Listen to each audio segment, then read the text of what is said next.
Are you searching for the best in online black radio? Then go to blacktalkradionetwork.com, helping you filter through the noise.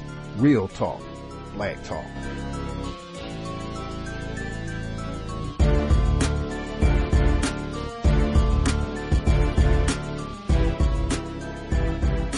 From NPR News, this is All Things Considered. I'm Michelle Norris. I'm Robert Siegel, and for our next story, we cast back to September 1957. It was definitely not a more innocent age. The segregationist governor of Arkansas sent out troops to block black students from enrolling at Central High School in Little Rock. Units of the National Guard have been and are now being mobilized with the mission to maintain or restore the peace and good order of this community. Little Rock became a flashpoint in the fight over civil rights. It demanded the attention of the nation and a reluctant President Eisenhower. A number of heroes emerged, not least the students themselves, but there was another, now largely forgotten figure who played a crucial role in the integration of Central High. NPR's David Folkenflik visited Little Rock to learn more about a newspaper editor who paid a price for refusing to pander to his readers. Today, if you visit the intersection of Daisy L. Gatson Bates Drive and Park Street on the west side of Little Rock, you'll come across what looks like a mobile gas station. The roofing, the actual front of the building is exactly what you would see in the 1950s. The gas even still reads 22 cents a gallon and 25 cents a gallon. Spirit Tricky is a national park ranger, and the restored gas station is actually a museum marking the integration of Central High. You can see from here some of the action occurring down there. The lone phone here served as a makeshift filing center for reporters covering the crisis and the angry mobs not 100 yards away. The late Harry Ashmore was executive editor of the Arkansas Gazette at the time. When Governor Orville Faubus prevented the enrollment of the black students, Ashmore challenged him in a rare front-page editorial. And Ashmore and the owners of the Gazette found themselves very much alone. Their main competitor, the smaller Arkansas Democrat, took advantage of the opportunity and drew white readers away. We finally were about the only opposition left. The other newspaper, which had been supporting the school board, immediately abandoned it. And they grew fat on our blood when we got boycotted. That's Harry Ashmore himself in a 1982 interview with CBS. The once dominant Gazette dropped from a circulation of 100,000 to 83,000. Ashmore thought segregation had to die, but he defended the pace of racial progress in his native South in a nationally broadcast radio debate back in 1948. The executive director of the NAACP challenged Ashmore after that debate by saying, "You're a 6-foot-tall, blue-eyed blonde, a certified Confederate WASP. You've been in combat. What are you afraid of?" Not much, as it turned out. Oh, goodness. You know, people tell me almost every day how much they miss the Gazette. And I think what they're saying is they miss Harry Ashmore. Former Gazette reporter Bill Lewis at a gala in Little Rock celebrating a documentary about the paper's history. The Gazette shut down in 1991. But Ashmore remains legendary among his former colleagues for the dryness of his wit and the unrelenting gaze of his editorials. He talked slowly, wrote quickly, and drank readily. Hey, Jim, how are you? Retired Gazette photographer Jim Prescott was there, too. For Prescott, Ashmore's name summons the night of September 2nd, 1957. Governor Orville Faubus was defying the U.S. Supreme Court's ruling that separate but equal schooling was unconstitutional. The night that Faubus sent the troops, Mr. Ashmore was in the city room, and he's just pacing back and forth, and he's saying, what is he up to? What is he going to do? Ashmore decided he would confront the governor in the pages of his newspaper. Thus, the issue is no longer segregation versus integration. The question has now become the supremacy of the government of the United States in all matters of law. And clearly the federal government cannot let this issue remain unsolved, no matter what the cost to this community. That was Ashmore's front-page editorial the next morning. It was read there by former Gazette reporter Roy Reed. Ashmore weighed in almost daily with editorials, and the community rebelled. A boycott cost the paper $2 million. That's roughly $14 million today, a tremendous amount for any newspaper, much less one of its size. Obviously, we all appreciated any support we got because white support at that time had just gone underground. Ernest Green was the first black student to graduate from Central High. The worst thing that anybody white could be called at that period of time was a nigger lover, that they would have any sympathy for our interest or our involvement. And the Gazette was target of a lot of venom and bile and opposition from a lot of people. Threats were called into the newsroom in Ashmore's home, but he tried to shrug it off. I'd been an infantry colonel in World War II in Europe, so I wasn't really intimidated by Mr. Faubus and his troops at all. And the blustering of the Citizens' Council, I was sure, was essentially hollow. The only real physical danger was that the preachment of this kind of hatred, and the countryside was full of wandering segregationists. You never knew when one was going to go around the bend. Despite the threats, Ashmore and a handful of other Southern editors still actively pushed for desegregation. Their story, and those of other reporters who covered the civil rights movement, is chronicled in a new book called The Race Beat. Co-author Hank Klibanoff says Ashmore led the Gazette to become the paper of record for the Little Rock crisis. They made a substantial commitment to provide page after page after page of stories, of sidebars, of transcripts of every single press conference and of every single speech. As a result, the paper won the enduring loyalty of many black readers. The Gazette was a lifeline for them, and in a different way, it was also indispensable for journalists descending from out of town. That was one of his hangouts. Former Gazette reporter Roy Reed points to the abandoned home of the Little Rock Club. That was one of the places where Harry Ashmore would take visiting reporters to have drinks and where he would give them his version of the school desegregation story day in and day out. And Harry spent many an evening there pouring down gin martinis. In an oral history, Governor Faubus was resentful that Ashmore's Gazette had succeeded in defining the story for the national media. Oh, that was the headquarters for all the foreign press. They came there, and they were brainwashed and given all the background and everything their way before they ever saw me. Ashmore was no saint. His own newsroom had no black reporters, and the only black person at the Little Rock Club was the man serving the drinks. But former NBC reporter Sander Van Oker says Ashmore provided hope for moderates and for federal officials that Faubus did not speak for all Arkansans. I think it saved Little Rock, because without a place to rally around, you don't have any traction, as it were. In 1958, Harry Ashmore won the Pulitzer for his editorials. The Gazette won a second Pulitzer for public service. The Gazette was kind of an umbrella that protected all the other little newspapers, like the Pine Bluff Commercial. Paul Greenberg is as conservative as Ashmore was liberal, but Greenberg also won a Pulitzer for advocating racial integration a decade after Ashmore did. We could say the outrageous things we thought because people who picked up the Daily Gazette had been softened up. Ashmore left Little Rock in 1959 as the crisis was moving to a close. He became editor of the Encyclopedia Britannica and wrote on issues of race, education, and peace from his new home in Santa Barbara. He died there in 1998. But Ashmore's influence quietly remains in Little Rock. Each afternoon, kids of all races stream from Central High. A new visitor center is being built nearby to commemorate integration there. For the first time, it'll devote a display specifically to Harry Ashmore. David Folkenflik, NPR News.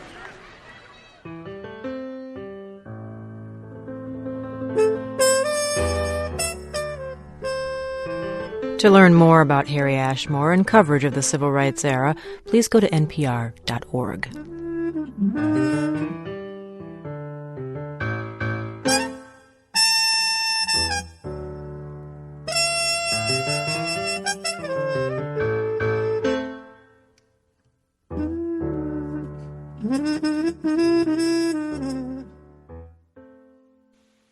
Context of White Supremacy.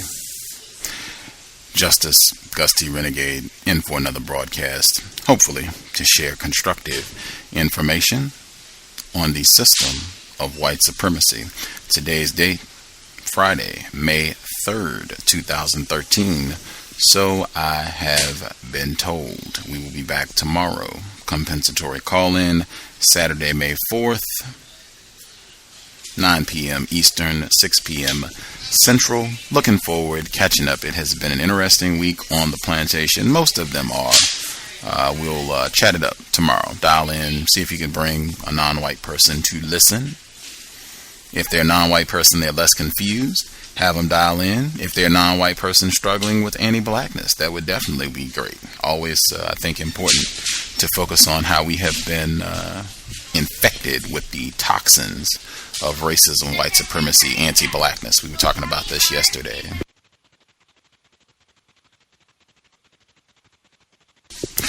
We will hop to it. This is our second to last installment on Elizabeth and Hazel. We have, in 2 weeks, we'll be on a new book you all will be picking. I have heard some people have voiced that they haven't liked the book. They don't like the fact that it's suspected racist female narrating the work, pointing out different parts where the white author might be practicing racism within the text.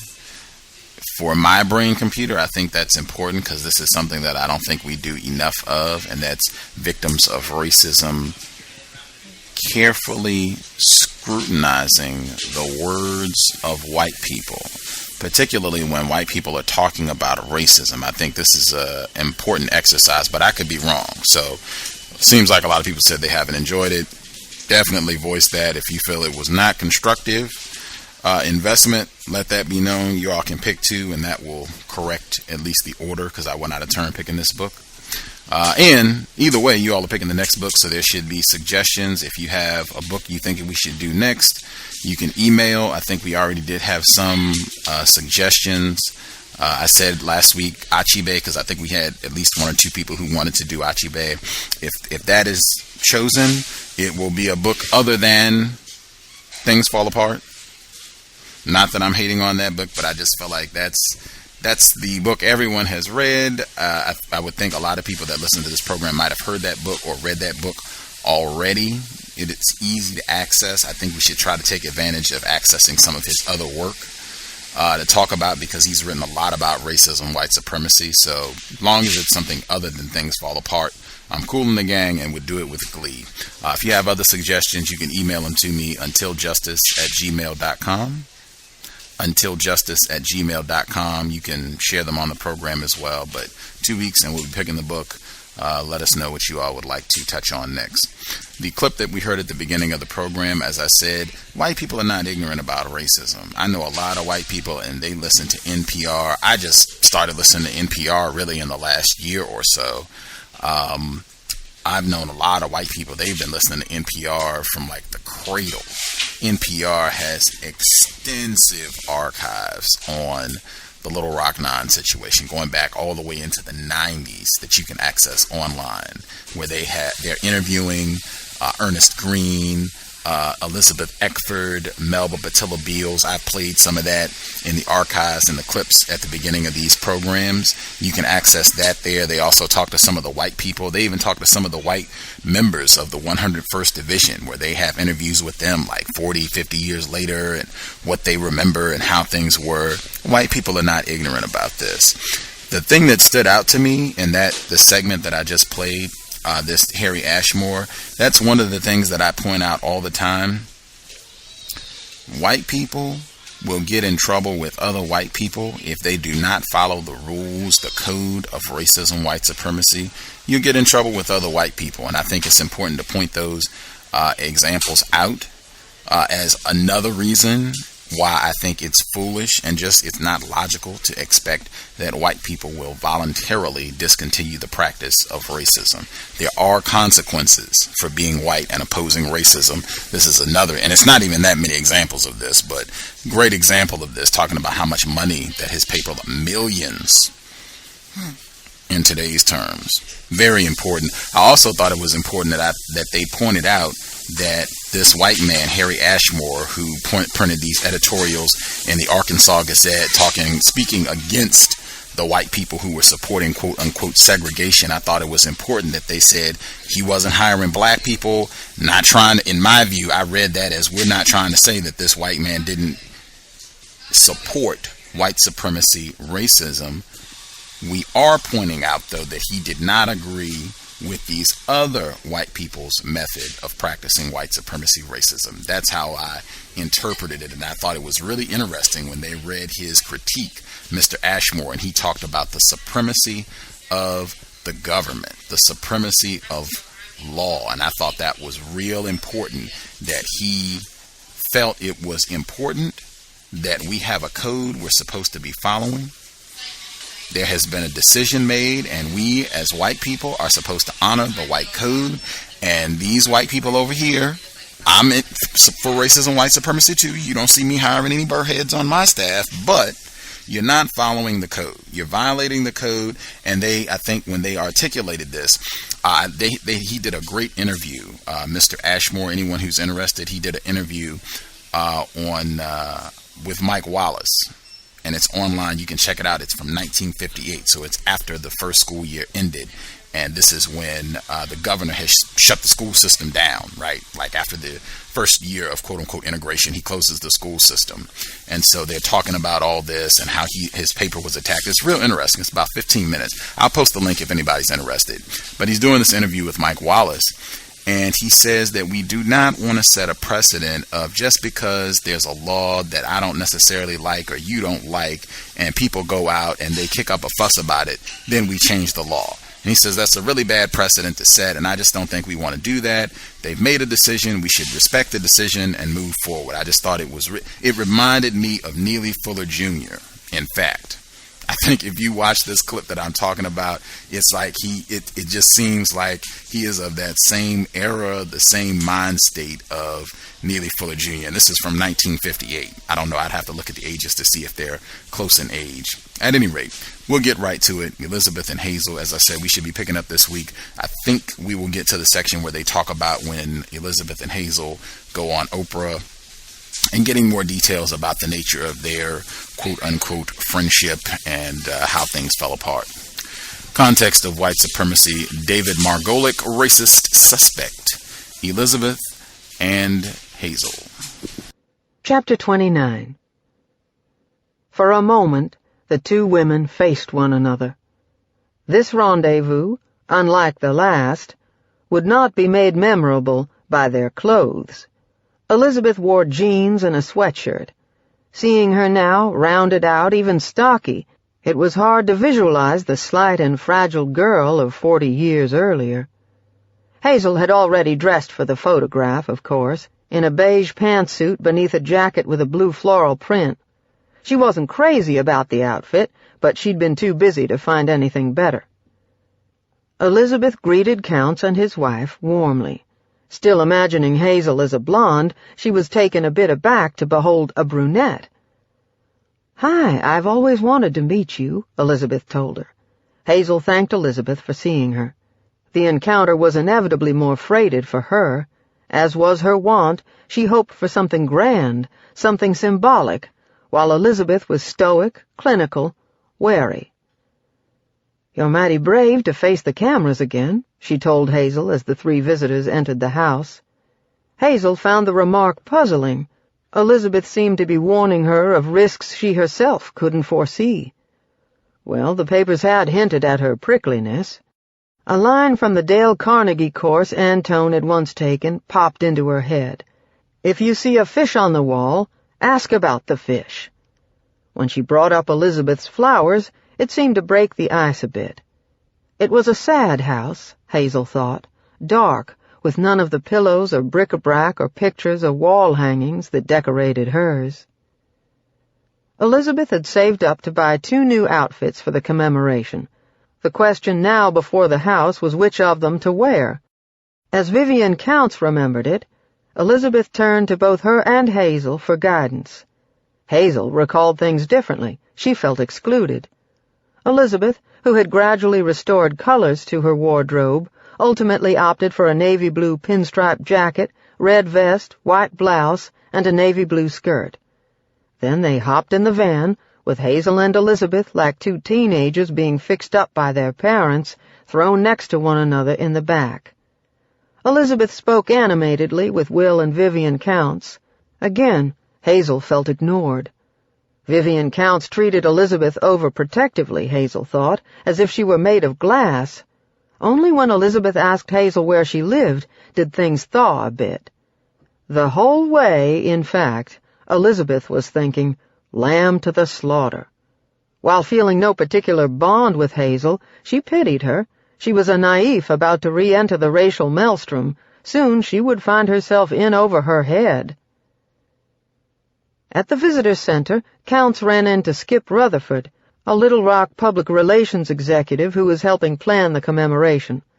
After swearing him to secrecy, Counts told him who was in his car and what was about to happen. Rutherford was amazed. Here, he thought, was something the whole world would want to see. Counts had already scouted possible locations, including in front of Central's famous facade. But he started at the side, where competing newsmen were less likely to congregate. The two women lined up, and Counts began taking his pictures. Elizabeth looked comfortable, even ebullient, her eyes narrowed, her right hand up to her chest as if she'd just heard a good joke. To her left, Hazel also smiled, though more tentatively. The new photograph was static, lacking the drama of the first. And it would be in color, which would rob it of its documentary feel. But Counts couldn't have been happier. He was thinking not so much about making great art, but about making a point, about the power of human beings to grow and to forgive. And these two women actually looked comfortable with each other. They weren't just putting on a show. Watching it was for him a near religious experience, one of the most thrilling moments in his life. Though she had parked by the school, Hazel accompanied the Counts when they took Elizabeth home, just so she could spend a few more moments with her. Hazel asked Elizabeth for pointers on how to handle the inevitable attention. "Screen all of your calls," Elizabeth advised. Again, Hazel told Elizabeth how much she appreciated the chance to be with her. It was, she said, a pity so much time had passed before she could offer the public apology she'd always wanted to make. Elizabeth recalled that she had long ago told interviewers about Hazel's change of heart, but that, lamentably, it had gone over their heads. Before they separated, Counts asked each of them what they made of the meeting. Hazel quoted Einstein on the difficulty of solving problems, and George Bernard Shaw on passing on values to future generations. Elizabeth was more circumspect. She wouldn't presume to tell anybody what it all meant. To Hazel, though, she was more direct. "Don't make too much of this picture," she cautioned. Given the euphoria of the moment, it was a deflating thing to say, but the original picture had appeared in countless places, and to Elizabeth's mind, at least, little had changed. By lowering Hazel's expectations, Elizabeth thought she was doing her a favor, that she'd be cushioning any blows. But in this instance, it was Elizabeth who was naive. A community intent on burying its past was all but certain to seize upon the photograph, and did. On September 23rd, the Democrat Gazette gave over much of its front page to it. 40 years later, tormentor and target meet again, the headline declared. Alongside the new picture, and considerably smaller, was Counts' original photograph. Accompanying them were Leahy's profile of Hazel, Prisoner of a Photo, the private journey of Hazel Massery, and an account of the reunion. "Hazel Massery beams," he wrote, wondering whether at long last she gets to step out of one photograph and into another. Some found the picture startling. Little Rock's mayor, Jim Daly, knew Antone and Hazel from a club of business owners to which they all belonged, but had never suspected she was that girl. There was skepticism, too. The anchors on one local news show debated Hazel's genuineness. But as a general matter, the picture bathed the commemoration, already blessed by a local boy turned president, in hope. If it didn't quite upstage Clinton's impending return, it sure came close. What better way to capture how far Little Rock had traveled? If such archetypal antagonists could reconcile, then nothing was impossible. Saddled with images from 1957 wherever they went, embarrassed to say where they were from, dismissed as racist yahoos when they did, many in Little Rock saw Hazel's reemergence and penitence, and Elizabeth's apparent acceptance, as signs that they, too, might finally be forgiven. Having once embodied Little Rock's original sin, Hazel had now given it instant absolution. Some discussed the new photograph in epic, even apocalyptic terms. The beauty of the God-made deep black skin of the one seems to enhance the same made and equally beautiful ice-white skin of the other, wrote the Reverend Will Campbell, one of the ministers who had accompanied the black students on their abortive first day at Central. The rapprochement, he declared, was the stuff of Scripture, a glimpse of the promised land. For 40 years, wrote Deborah Halter in the Democrat Gazette, she had assumed the Hazel of the picture to be an adult and had loathed this almost mythical character, standing like an icon of Southern racial hatred.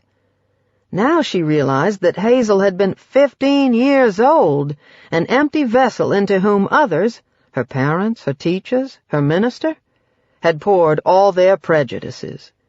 The hometown paper heaped praise on them both. The apology came from the real Hazel Bryan Massery, the decent woman who had been hidden all those years by a fleeting image, it declared, and the graceful acceptance of that apology was but another act of dignity in the life of Elizabeth Eckford. Little Rock's congressman, Vic Snyder, carried poster-sized copies of both pictures onto the floor of the United States House of Representatives. "We learned from your courage in the past," he said, presumably referring to Elizabeth. "Today we learn from their wisdom about the ability to forgive, move on, and learn from the mistakes of the past." Quickly, people sought ways to extend the euphoria. Sensing its public relations potential, Skip Rutherford decreed that the new photograph be enlarged into a poster.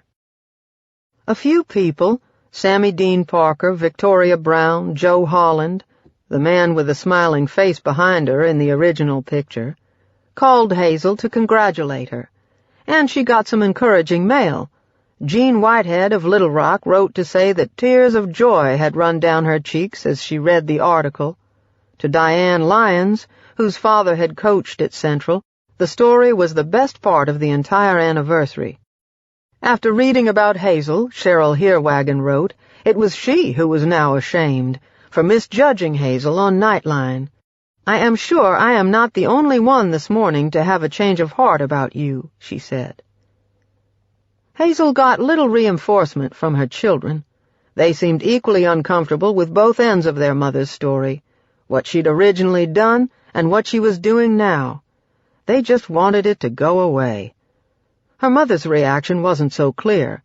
Pauline Bryan took the paper, but for days afterward she said nothing to her daughter about what she'd just done. Finally, unable to stand it any longer, Hazel brought it up. Had she seen the new picture? Yes. Silence. Had she read the story? Some of it. More silence. Well, what did she think of it? She didn't know. Hazel finally dropped the subject. It hurt her that while so many people were proud of what she'd done, the person who mattered most evidently wasn't. Hazel's sister wasn't so restrained. She said that their father, who had died the year before, was rolling over in his grave. In fact, even metaphorically, it probably wasn't true. Sanford Bryan's racial attitudes had moderated toward the end of his life, and Hazel thought he'd have gotten a kick out of what she'd done.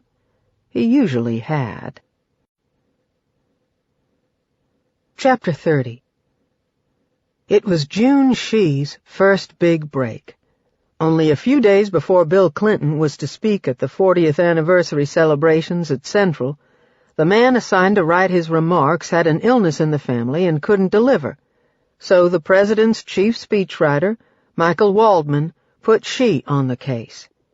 Befitting an epic occasion, Clinton, reflecting on one of the formative moments in his childhood, one that had infused his attitudes toward race relations and helped shape his whole political life, Waldman would handle most of the job. But he asked Shee, who had joined the speechwriting team only a few months earlier, to come up with a beginning. It made sense, for before going to work for the Clintons, Shee, 25 years old at the time, had been a newspaper reporter.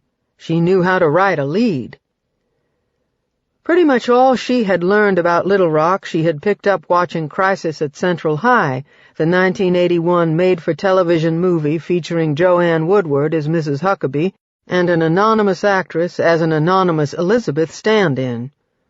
She remembered it well, especially a scene with a lonely black girl at a bus stop. But to help her brush up, a reporter friend from the Democrat Gazette sent her some clippings, including one with a photograph of Elizabeth. Seeing it touched her deeply. 3 years out of Harvard, working in the White House, she didn't really know from discrimination. But as a first-generation Chinese American, she did know about feeling different and lonely. She and Bill Clinton would begin with Elizabeth. 40 years ago, a single image first seared the heart and stirred the conscience of our nation, so powerful most of us who saw it then recall it still, he would say, standing on the landing just below Central's epic entrance. A 15-year-old girl wearing a crisp black and white dress, carrying only a notebook, surrounded by large crowds of boys and girls, men and women, soldiers and police officers, her head held high, her eyes fixed straight ahead, and she is utterly alone. On September 4th, 1957, Elizabeth Eckford walked to this door for her first day of school, utterly alone. She was turned away by people who were afraid of change, instructed by ignorance, hating what they simply could not understand. And America saw her, haunted and taunted for the simple color of her skin, and in the image we caught a very disturbing glimpse of ourselves. She's remarks survived the flight to Little Rock on September 24th, during which various Clinton advisers pored over the draft. But later that afternoon, there was a problem: Clinton himself. It wasn't the sentiment, with which he entirely agreed. The problem was Elizabeth. He remembered her fragility and worried that all the attention might cause her pain or throw her off stride. She blanched. All those beautiful words, and now they might not be used. But Clinton's Secretary of Labor, Alexis Herman, volunteered to find out whether Elizabeth would mind, and apparently satisfied herself that she would not. The story of Elizabeth survived a second meeting around 3 in the morning on the 25th between she, Waldman, and Clinton at his mother-in-law's condominium in West Little Rock. Amid the papers strewn about the place, she noticed, was the Democrat Gazette, with Elizabeth and Hazel on the front. That, she presumed, accounted for a line Clinton had tacked on himself. With their innocence, he would say of the 9, they purchased more freedom for me, too, and for all white people, people like Hazel Bryan Massery, the angry taunter of Elizabeth Eckford, who stood with her in front of this school this week as a reconciled friend. A few hours later, Hazel and Antone were among the hundreds standing outside Central awaiting Clinton's speech. Standing in the midst of the crowd, somewhat back from the speakers, Hazel was only a stone's throw from where the original picture had been taken. 40 years wasn't that long, she thought, and all the changes amazed her. The whole city seemed jubilant, and her emergence, she knew, was partly responsible. She was excited to meet Wolf Blitzer. She had agreed to go on CNN afterward, but was hoping no one would recognize her in the meantime. She heard Clinton praise Elizabeth, though only barely. Much to she's frustration, some AIDS activists nearly drowned him out. Elizabeth handled it all with no visible difficulty. Then, much to Hazel's surprise, Clinton had praised her, and the crowd had applauded. Though the president did not refer to Elizabeth again directly, implicitly he might have been. Reconciliation is important not only for those who practiced bigotry, but for those whose resentment of it lingers, for both are prisons from which our spirits must escape, he said. If Nelson Mandela could invite his jailers to his inauguration, he noted, then each of us can seek and give forgiveness. Who was seeking forgiveness and the burden on her was plain. But Clinton had also set a lofty standard for those called upon to dispense forgiveness, including Elizabeth and the rest of the Little Rock 9. When he had finished, Clinton and the governor of Arkansas, Mike Huckabee, whose own daughter attended the school, wended their way up Central staircase. The 9 followed, this time with Elizabeth near the rear, and walked through Central's monumental doors, held open by the President and the Governor. Clinton was struck by how much healthier Elizabeth seemed than she had been at that reception in the Governor's mansion 10 years earlier. Privately, though, Elizabeth remained her usual pessimistic self. "It's a good thing I'm here because I won't live to the 50th, she told one of the event's organizers, a real estate executive named Rhett Tucker. When the speeches ended, Hazel was spotted by a member of the Mount Nebo African Methodist Church, whose pastor, the Reverend Hezekiah Stewart, had arranged for the Mennonites to fix Elizabeth's house. Stewart worked hard for racial reconciliation. He had attended the day's proceedings with parishioners from 2 white churches. And when he was introduced to Hazel, he was greatly moved. Hazel's presence that day, he felt, was providential, and he told her so. Members of the 3 congregations then lined up for Hazel, and one by one, they hugged her. Chapter 31. No one paid much mind to the 2 middle-aged women, one white, one black, sitting in the front seat of the burgundy 1990 Toyota Camry as they embarked upon their latest field trip, making their way to some flower show or country garden around Little Rock, or heading down I-30 toward Hot Springs, talking continuously and animatedly all the way. By the spring of 1998, the sight of a white woman and a black woman together wasn't all that odd, but had the other motorists known just who these particular women were, they might well have driven off the road. When the anniversary commemorations ended in late September of 1997, Elizabeth and Hazel prepared to go their very separate ways, just as they had after their first 2 encounters. Neither expected anything more. Elizabeth's curiosity about Hazel had apparently been sated, and Hazel had her own life and family to tend to. But as time passed, Hazel realized that she wasn't quite ready to let go. It was that missionary spirit of hers. Elizabeth seemed to be a good person. Perhaps she could help her out, cheer her up, distract her from her unhappiness, infuse her with some all-important self-esteem. This time, a phone call would have been too forward, so 3 weeks later she sent Elizabeth a note. Much of it was small talk, about settling down after all the excitement and doing things around the house, bringing in the plants before the weather turned cold. She looked forward to spring, she wrote, when she could visit the large iris farm near her mother's home. Walking through all those flowers in bloom, she felt she was in paradise. Just thinking about them would help sustain her through the winter. Then she grew bold, then bolder still. "I would like for you to go with me this coming spring," she wrote. But must they wait that long? She'd heard that Reverend Stewart's congregation was visiting Elizabeth soon. Could she possibly come along? "I have so much I would like to discuss with you," she concluded. "Please call or write or let me know soon." She included her phone number. She never heard back, but Elizabeth did call in early November after the National Conference of Christians and Jews announced plans to honor the 2 of them for illustrating the strides which can be made in race relations.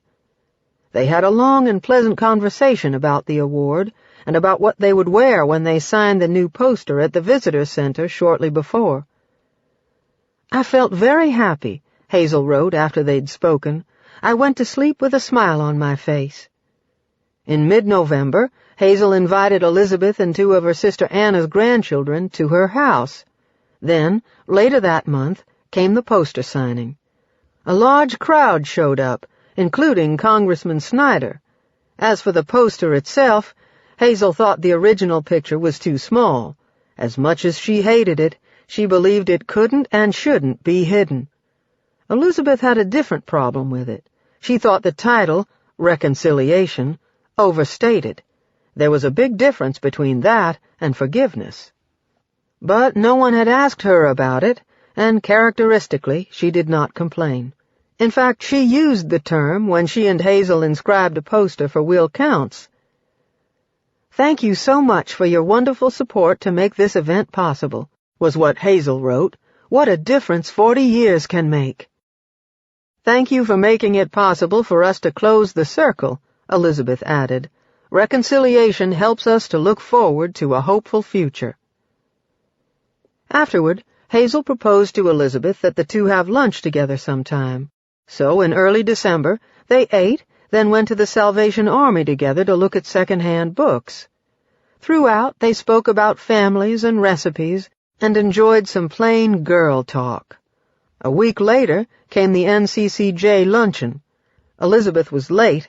Having come there, Hazel was shocked to learn, by bus. The program included the familiar grainy footage from 1957, accompanied by a loud soundtrack, just the things that upset Elizabeth. When she began to tremble, Hazel reached over and held her hand. Their encounters gradually became more frequent, almost routine.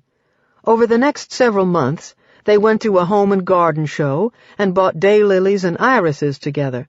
They shopped for fabrics together. They heard Maya Angelou read poetry together. Hazel insisted on going backstage to see her.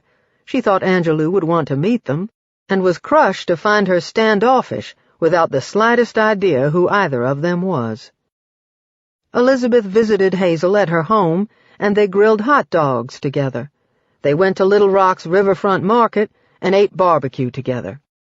They discovered some sweet peas growing wild on a vacant lot together, digging them up furtively and giggling over their petty theft together. For Elizabeth's birthday, Hazel bought her daffodil bulbs. The two also enrolled in a seminar on racial healing offered by Little Rock's Racial and Cultural Diversity Commission. Discussing race relations in a group of 20 every Monday night for 12 weeks was a revelation to each. Elizabeth had never realized how paralyzed by anger and hate she had been, and hoped to leech some of that rage. It seemed to work, and she came to look forward to each session. As for Hazel, she was naive about how bitter and resentful some blacks were. Here was a problem one couldn't simply wish away, or eliminate with soothing words or good intentions. She was also amazed by how little race history she knew. After one class, Elizabeth mentioned Strange Fruit, the anti-lynching song Billie Holiday had made famous, and much to Elizabeth's astonishment, Hazel knew nothing about either the song or the subject. Clearly she had some homework to do. The picture itself was never discussed, but their classmates were tickled to be sitting alongside two such famous antagonists, and week by week watching them bond. In February 1998, the two made the first of many joint speaking appearances, this one at the University of Central Arkansas at Conway. With Elizabeth unable to drive, Hazel always supplied the transportation. She had become Elizabeth's chauffeur, she joked. Hazel paid for everything, though either being treated or spending her own money was awkward for Elizabeth, who had a hard time explaining to people just how poor she was. Once, during a visit to Elizabeth's house, Hazel learned that Elizabeth didn't own a can opener. She'd had to borrow one from a neighbor, and she went out and bought her one. After some visits, Hazel would sit down and write about what they had just shared and what she thought it meant. Then she would go over what she'd just written with a dictionary at hand, circling and correcting whatever she had misspelled. Something strange, inconceivable even, was afoot.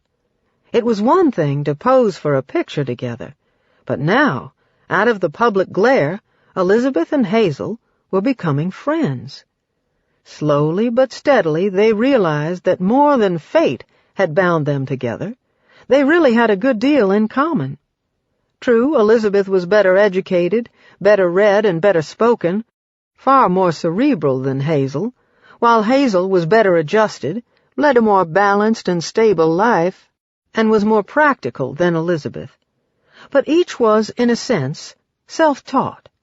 Each was far more introspective and inquisitive than those around them, more inclined to pick up a book than to turn on a television. Each craved good conversation. Each was a loner, with few real confidants. Neither quite fit in anywhere, whether in their communities or their families. Elizabeth joked once that she'd been switched at birth. That was literally impossible in Hazel's case. She had been born at home. But sometimes it sure felt like it to her as well. The two confided in each other about the most intimate things, like their children, and they gave each other advice. Having scraped by on her own, Elizabeth couldn't understand Hazel's dependence on Antone. What would she do if anything ever happened to him? And urged her to find some sort of livelihood. Hazel, in turn, buttressed up Elizabeth. Folks always thought Ernest Green was the most important of the black students, she told her, but when people thought of Central, it was the picture that immediately came to mind. Besides, Ernest hadn't made the sacrifices she had. Upbeat, enthusiastic, rarin' to go, with a turn lemons into lemonade personality, Hazel feared she was too much for her taciturn and somber companion. She wanted to get Elizabeth out of her house and rut, make her discover life beyond West 18th Street in 1957. Elizabeth called her Pollyanna. Hazel considered that a compliment. "Hazel, you can't make her happy," one of her colleagues from the parenting center cautioned her. She disagreed. Elizabeth was her grandest project yet. Hazel wanted to up the ante, and soon had her chance. Every spring, her mother prepared poke salad, a green that grew wild in the Arkansas countryside. One morning in April 1998, Pauline Bryan called to say she was cooking up a batch, along with some pinto beans, fried potatoes, and cornbread. Could Hazel come by around 3 for some? It was Friday, when Hazel's mother and stepfather danced at the senior center. They'd have already eaten, and would leave shortly after Hazel arrived. Hazel and Elizabeth were set to visit Hot Springs the next day. They'd tour a garden and stop at McLeod's for some barbecue. But the forecast called for rain. Why not reschedule and have her meet Mother instead? En route, they could stop at that iris farm she'd mentioned to Elizabeth last fall. As Hazel dialed her mother, her heart raced. She made her proposal, then closed her eyes as she awaited a response. "Bring her on," her mother replied. A smile came across my face and a sigh of relief and a feeling of immense joy that my mother had accepted this unusual visit so graciously, Hazel wrote. She hurriedly called Elizabeth, as if, were she to hesitate, the chance might be lost, or she'd wake up and realize she was dreaming. Elizabeth asked if her mother was expecting her. Never before, Elizabeth figured, had she ever served a black person in her home, and Elizabeth wanted to make sure the coast was really clear.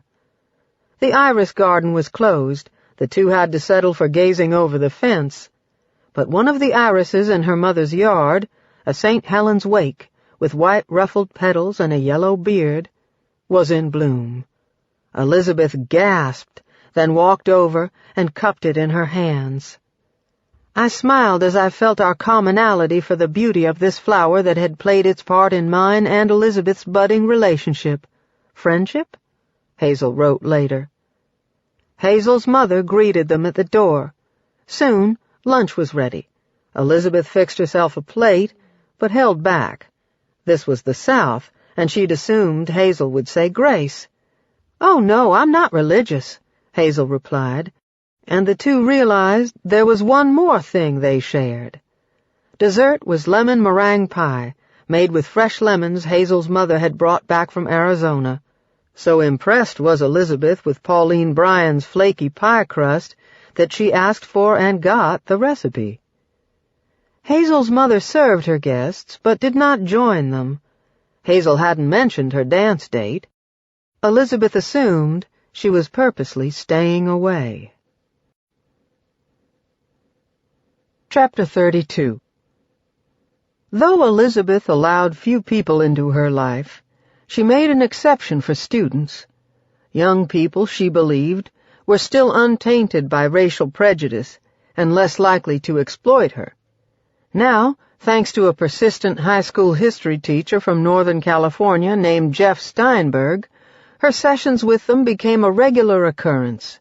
For a program he called Sojourn to the Past, Steinberg, who had long taught about the Little Rock schools crisis, hoped to bring some boys and girls to Central in 1998.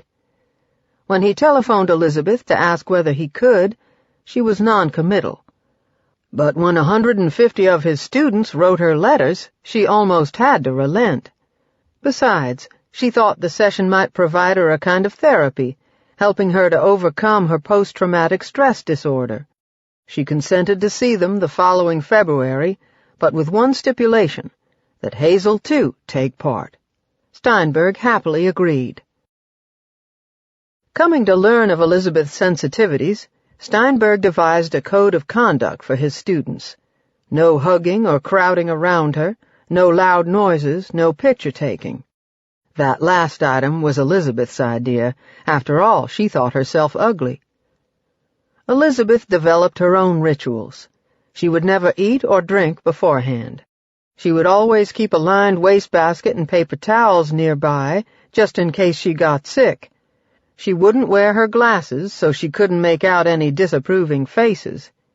Reading off cue cards, her hands visibly shaking, she would describe Jim Crow Little Rock, her family, her decision to attend Central, her experiences there. She'd speak of the 2 students who befriended her and encourage small acts of kindness. She would speak fast, the better to exit quickly. Hazel, too, enjoyed children and grandchildren and, as of 1997, great-grandchildren. But talking about her past also presented a challenge. She had to overcome other people's skepticism or hostility and maintain her composure. From one of her self-help books, she'd picked up some affirmations that she'd review beforehand. Perfect wisdom is in my heart. I am dynamically self-expressive. Communication is a contact sport. Goal of communication is to become 1, relaxed, 2, authentic, 3, confident, 4, persuasive. Be your natural self. Make emotional contact. Be honest, natural, likable, believable, credibility, trust, smile, winning manner connects to people. She'd write out cues for herself. Why did I do it? What made me change? While Elizabeth was historical, Hazel focused more on the future. She'd quote Lincoln and Martin Luther King. She'd stress the importance of listening. Often she would end with a parable. A coal mouse sits on a branch counting snowflakes as they fall on it. Soon there are 3,471,952 of them. Each weighs nothing, but when just one more lands, the branch breaks. Perhaps the coal mouse tells a white dove, the world works this way as well. With just one more voice, peace can come. In June 1998, Elizabeth and Hazel went to Mobile, Alabama, where, as part of Little Rock's submission to the All-America City competition, they read a script on racial reconciliation. In effect, the city was putting them on display. An even more exciting project was the book they now planned to do. The force behind it was Linda Monk, the lawyer from Mississippi who had identified with Hazel, then written about her. No one seemed better equipped to braid their stories together. Monk could empathize with Elizabeth, too, for she had relatives who struggled with depression, and she had long been interested in racial rapprochement. The topic was timely. Bill Clinton had just created a presidential commission on race and called for a national conversation on racial reconciliation. Hazel initially hesitated. Her motives would surely be doubted, but she soon signed on. Together, she and Monk worked on and wore down Elizabeth. Monk proceeded gingerly with her, hoping to make her feel safe and strong enough to tell her story without inhibition.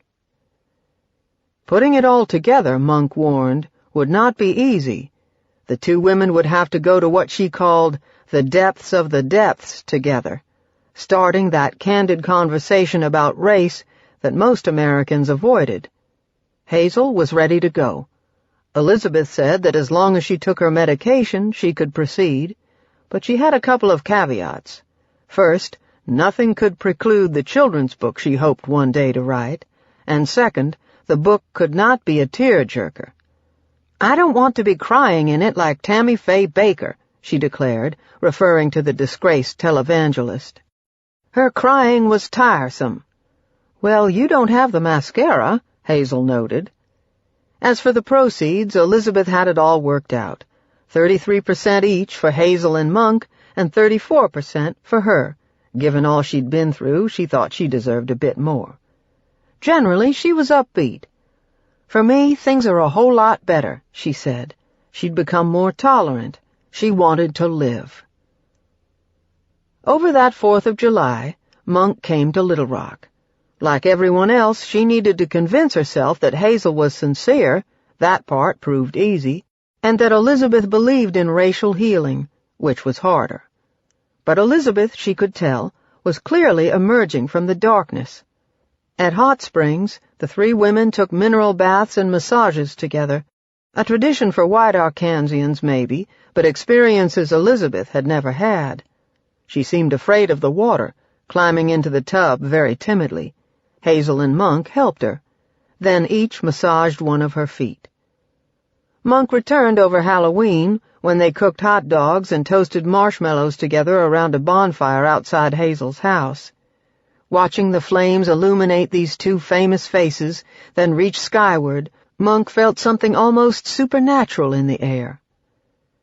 She fashioned a collaboration agreement and book proposal. As she saw it, Hazel's apology to Elizabeth was only the start of their story. "With fear and trembling," she wrote, the two had now entered the thicket of race and were committed to developing an authentic relationship of reconciliation, not papering over differences or ignoring conflict. Once they had embodied racial strife. Now they could inspire racial harmony. The book, she continued, would appeal not just to activists, but to optimists. The pair would be available for school appearances, conventions, television, corporate retreats, training sessions. Companies seeking diversity could order the book in bulk.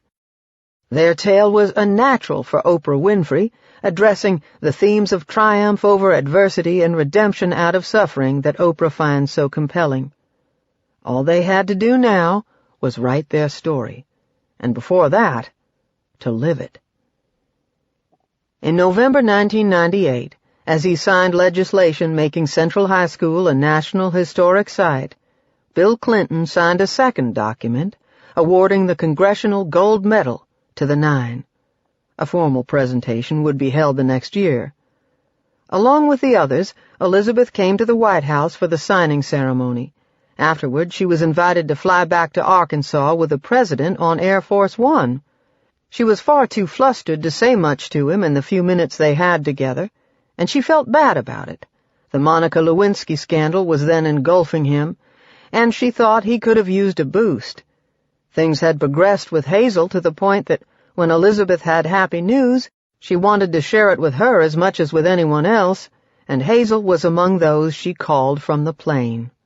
Hazel saved the message and played it for her grandchildren. For Hazel, the benefits of the relationship were immediate. An enormous weight had been lifted from her shoulders. The world could begin to see what she had become rather than who she'd been. She had made herself a new friend and found herself someone else to help. For Elizabeth, it was just one component of something larger, something she came to call, and she was hardly given to overstatement, her renaissance. In the spring of 1999, she took an even more dramatic leap. Context of White Supremacy. The number to dial is 760-569-7676. The code is 564943#. Press *6 if you would like to participate. The number again, 760-569-7676, and the code is 564943#. Press *6 if you would like to participate. Coolest image I've had in my head forever. Being in a hot tub with two white people to massage on you and fondle you. Wonderful. Very image of relaxation. Let's see. We should have Be More, 1804, and caller at 2658. Your 3 lines are open. If I see other hands, I will open their lines up. Just press star 6.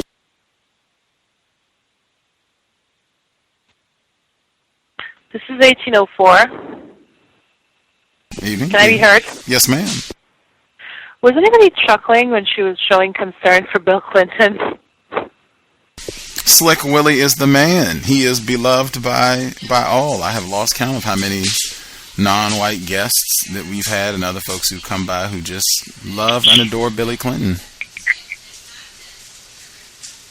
You see what I mean? This woman has all these problems, and then she's worried about. She's like, "Oh, he looks like he needs. He seems like he's he's got a lot on his mind, and he's very preoccupied, and he's so he needs more help than I do." And I was just cracking up. That's all I have to say. We sick boss. We sick boss. Malcolm X. Joy DeGruy, Dr. Joy DeGruy, who wrote Post-Traumatic Slave Syndrome. She has a great clip that speaks to that, about how the white identification that we have, like we can be down in the mud, like 2 steps from being lynched, beaten on, child repossessed in foster care, home in foreclosure, and if we see a white person that looks like they're about to get splashed by a puddle, it's, oh my God, Lord Jesus. I mean, it's white people have done a job on us. Can I be heard? Yes, sir. I came into the narration probably about maybe halfway, but correct me if I'm wrong. Did I hear that something that sounded like a very thoroughly thought out scheme that they involved this wounded, severely scarred victim of racism? I'm talking about Miss Elizabeth, into kind of like quote unquote whitewashing the whole incident, with the idea of getting some kind of thumbs up on, well, we're practicing some sort of quote unquote reconciliation on racism. Is it me, or did I hear something like that going on this scheme that they kind of like drug Miss Elizabeth into? Can you elaborate on what words were used, what you heard that suggested that there was a scheme to? Well, the whole idea about bringing the two together, and they kind of like was on like a speaking tour with the two together, juxtaposed to the famous photograph of years ago. And oh, by the way, here they are now. They've made up.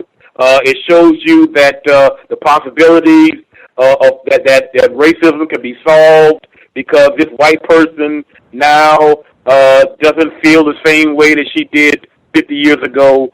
That's kind of like what I'm getting out of some of the narration.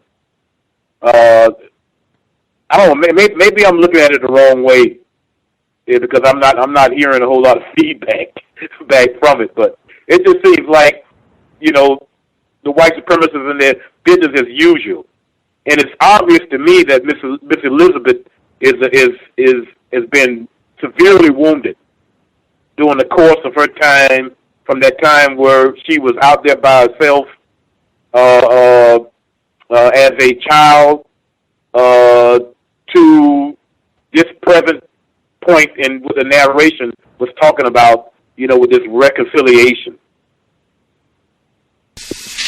Oh, I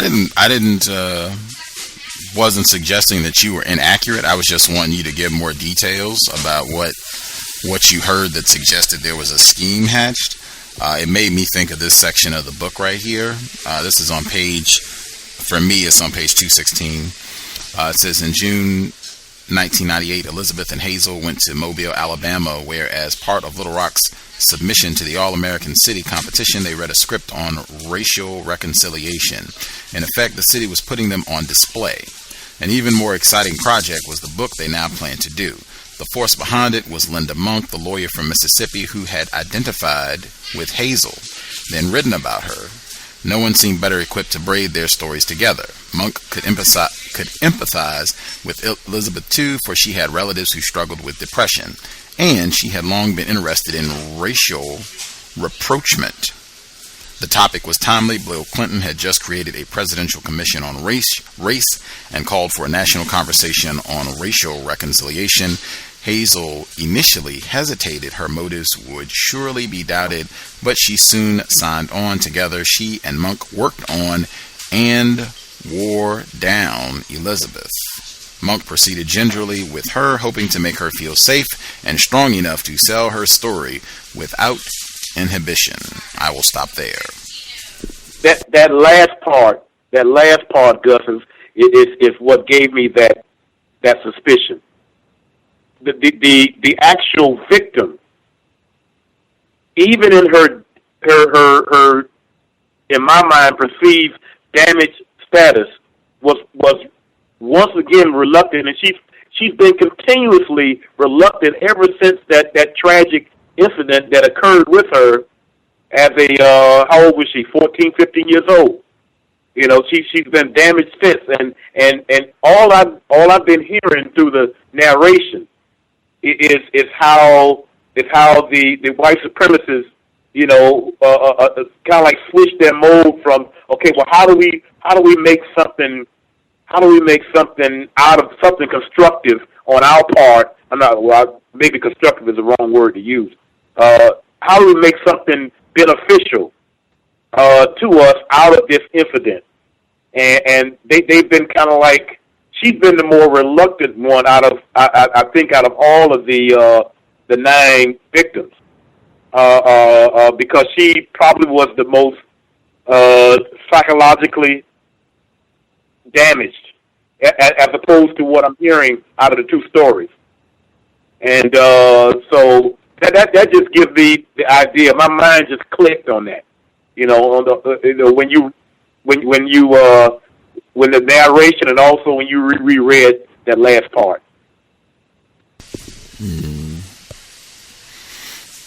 Yeah, it seems like there was a lot of momentum just in that paragraph. I think provides a lot of context because that term was being used a lot. That term, racial reconciliation. In fact, it's being used right now. They had.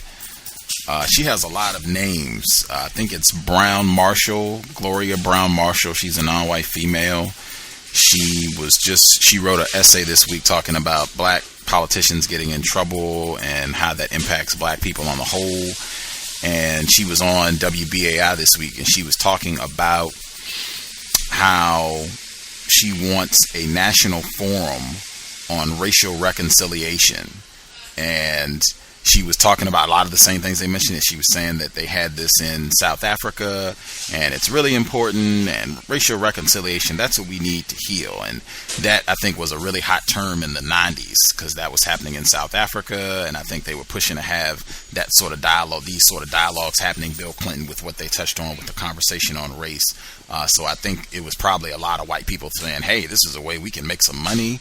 We'll look like we're not racist. We can trick some non-white people, get them thinking that, you know, hey, yeah, these are some of the good white people. Right. Matter of fact, all of that coincides with the birth of Timothy Wise as well, because that's when he was starting to do a lot of his work publicly against David Duke down in Louisiana. That was in the 90s too. Right. See, it seems to me about exploiting the situation. I mean, what the hell is racial reconciliation? What the hell is that? You know, they're not even remotely interested in solving the problem at all. They just want to, once again, exploit it and make something on their behalf out of it. That's what it seems to me.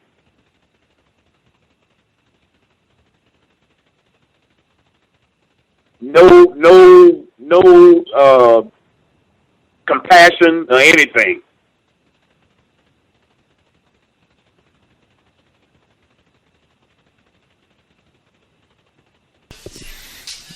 I would agree. I think the text, I think, speaks for itself. The text, I think, speaks for itself. Particularly this Linda Monk. That was the person they said was the driving force behind this originally. I think this is a white person. He doesn't say, but just the fact that he said she was a lawyer in Mississippi and that she identified with Hazel. I cannot imagine a black female in Mississippi who grew up in the 70s and 80s in Mississippi identifying with Hazel Massery, some white chick yelling nigger at a black. I just can't imagine that happening. So I'm pretty sure that this is a white person. For her to be the driving force behind all this, and she's a lawyer, I'm sure she was thinking, well, we could probably make a lot of money off this. I'll mute my line. Yeah.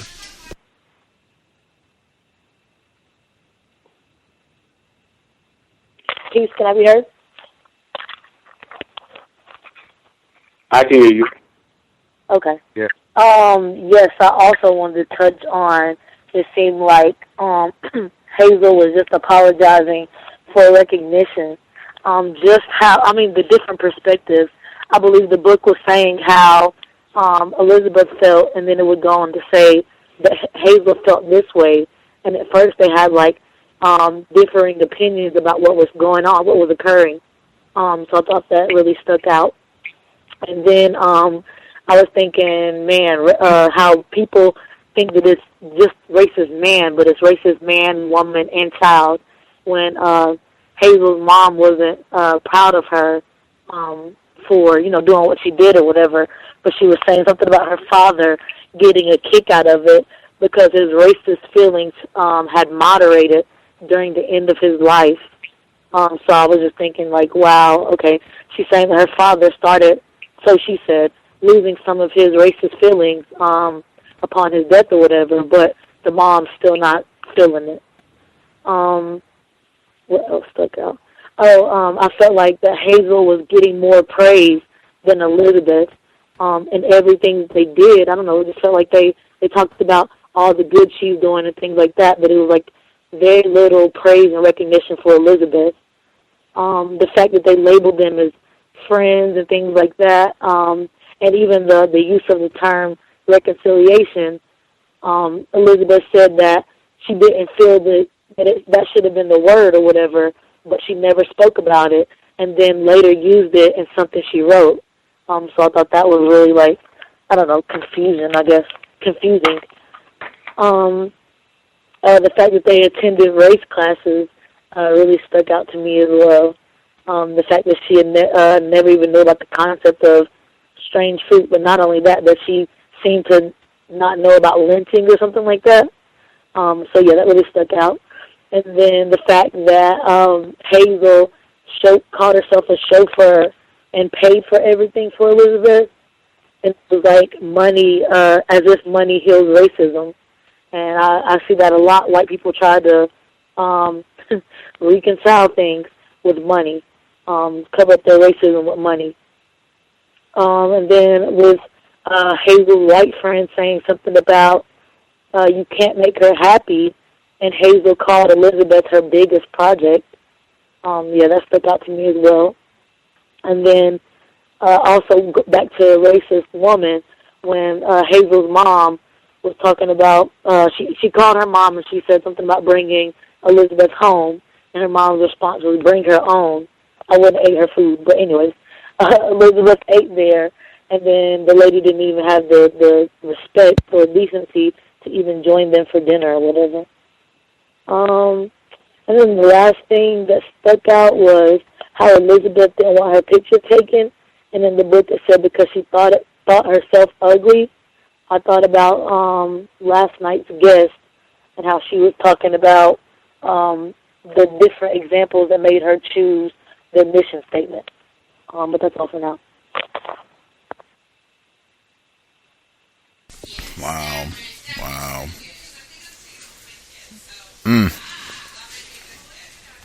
Making a video of that segment from yesterday, definitely. Absolutely. Yeah, I thought that was huge too, that segment where Hazel said that Elizabeth was her grandest project. What did you all think? Did that stick out to anybody else?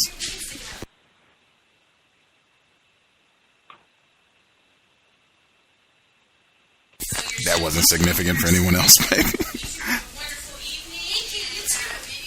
I thought it was huge. Yeah, me too. Cause like she's not a human. She's a project. Like, I'm working on her, basically. She's something I have to work on. So that's how I took it.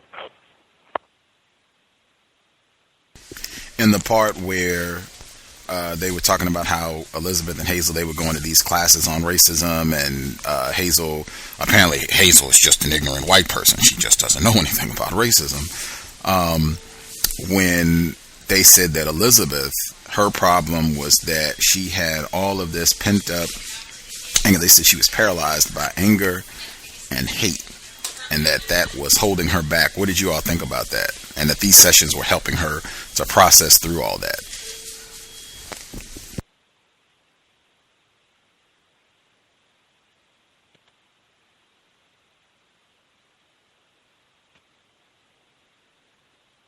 Yes, can I be heard? Yes, sir. Okay, yes, I've given that some thought, along with what the guest on yesterday's show was saying about emotional emancipation. You know, that was a good show, and a lot that she said had a lot of merit. But then, you know, it's always on the victim to do something or to make some effort in order to correct the problem that these racists have created. And there seems not to be any responsibility put upon the corporates, whom are the oppressors, and the racists who created these problems in the first place. I want to quickly say that Bill Clinton was calling for racial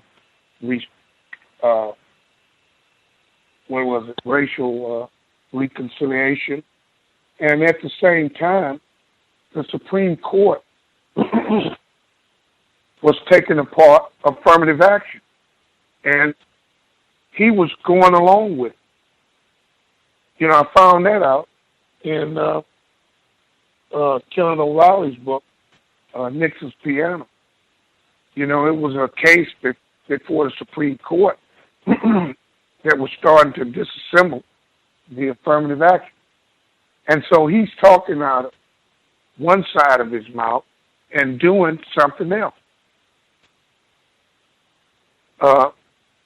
One of the other things that came to mind is, you know, post-traumatic slave syndrome and the menocide that we as non-white people and black people in particular suffer from.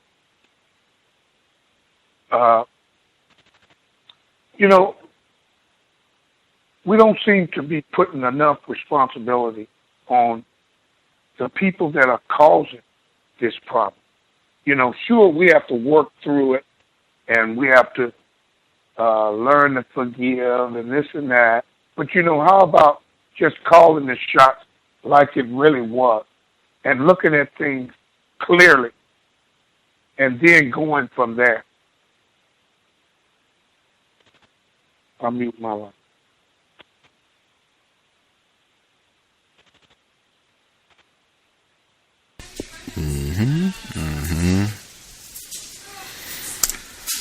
Great points. Great points.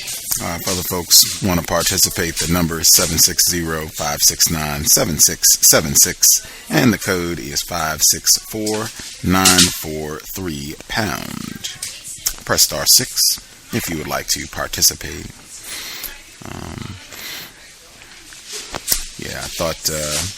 I thought even a white person doing a book like this, a racist suspect doing a book like this, where most or half of it, a good chunk of it, is centered around this victim of racism who's depressed, on a limited budget, suffering from ongoing racism, white supremacy, post-traumatic stress syndrome. We'll hear later what happened to some of her other family members. All of this abuse, someone who thinks of themselves as ugly.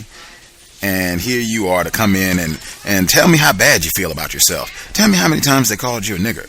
Tell me about how you've lived through all of this, all of these years. Tell me how ratty your house was. And how, I mean, it's just like, and I feel like I see a pattern of white people doing this sort of thing where they will come around once they have terrorized you and put you in some sort of shack or what. Amy Willents, 1804. Amy Willents. They do a lot of this sort of thing, white people.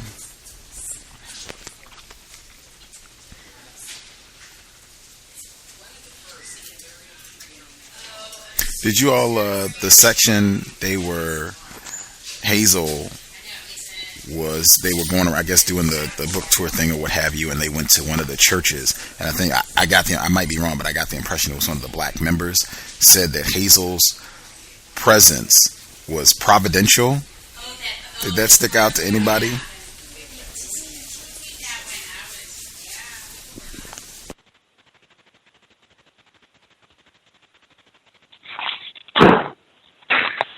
Yes, that stuck out to me also. I was going like, it's like it was some type of God-inspired moment, like God had something to do with this, and it just brings back up the fact that, we are so damaged till any small thing that a white person does, and I think in this particular case, it was just Hazel showing up. He thought that was God-inspired just because Hazel showed up. And you got to remember that it all was beginning with her 15 spewing all this racial hate and getting caught in the act of racism.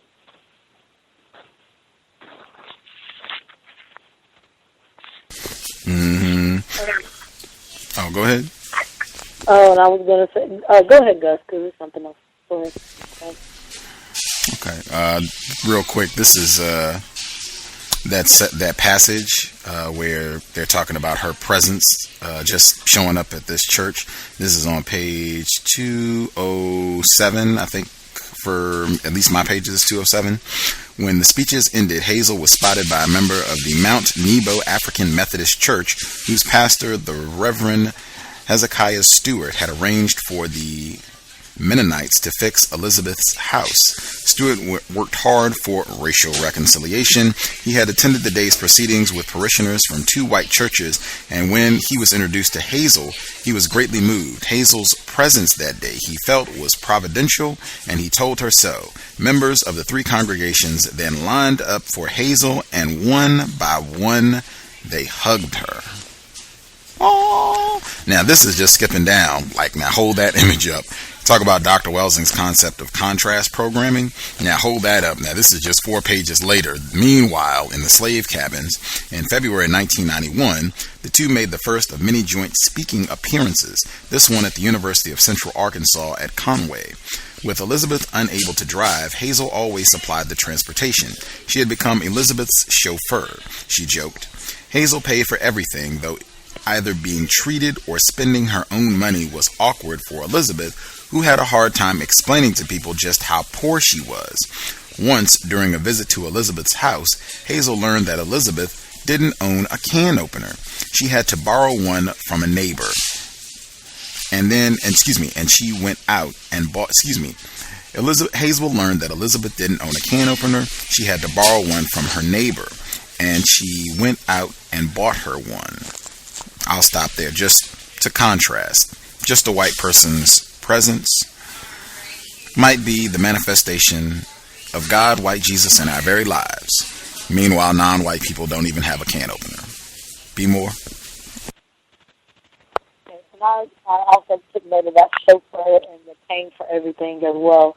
But on another thing really stuck out for me is how they were making it like Hazel's thoughts weren't her own. I believe it mentioned something about the real Hazel is showing up now or something like that. And I guess how her parents' views rubbed off on her. But, I mean, that's just racism, white supremacy. Like, whether you call it learned behavior or whatever, they're all benefiting from the system of racism, white supremacy. So, I don't know, just that right there stuck out to me, how they're making it like, oh, she wouldn't have been like this had her parents not be like this. Like, these aren't her own thoughts. The real Hazel showing up now and all this stuff. And then the last thing that stuck out is how Clinton made references to Nelson Mandela, basically talking about forgiveness, and how Nelson Mandela invited his jailers or something like that to his inauguration. So yeah, that stuck out, how they just harp on us, oh, forgive and forget, or forgive, you shouldn't talk about that, and just things like that. That's all. Surprised they didn't have John Lewis in there with the white guy who was recently in tears and apologizing now that he's about to die. He wants to get some sort of forgiveness for terrorizing John Lewis back in the day. Have you ever seen any photographs, videos, Oprah segments where they have a so-called Jew and a Nazi from like World War II, and they're having like reconciliation, or they're having has anyone seen any footage? Do you know of any footage like that? Not at all.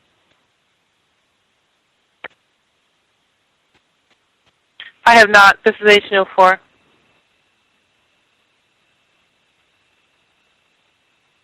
I feel like I can think of a lot of examples, like lots and lots of examples of them doing that sort of thing with black people, getting us to come out and don't hold a grudge, stop acting. I feel like they were just doing that. Oh, they were doing that with Serena Williams. That's right. I feel like I've heard this so many times, where stop being bitter, black, angry, just get over it, reconcile, let's move forward. Need hope to have a new. I feel like I hear a lot of this at the White Privilege Conference and events that are like that. That's probably something similar to the event that they were attending. 12. I couldn't even imagine going to something like that. That's, if you're confused, if you don't understand racism, white supremacy, and you're not paying attention to words, I can totally understand how you could come in using the language that Mr. Margolick uses, where you, if you're a black person, could be angry with white people, upset, come to some events like that, White Privilege Conference, anti-racism workshop, and you end up not being angry, not being upset, and having white people that you love and hang out with and are friendly with and can even go to the spa and massage on one another.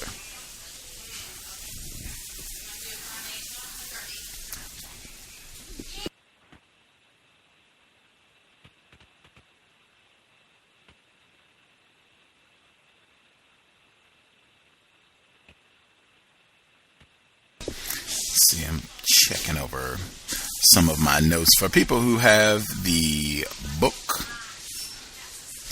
they have a photograph of the news article. It's from, I think this is from like the 40-year anniversary, so this is 97. This is in the Arkansas Democrat Gazette.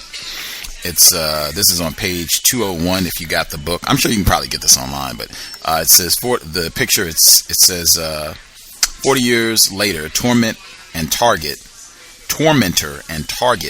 meet again.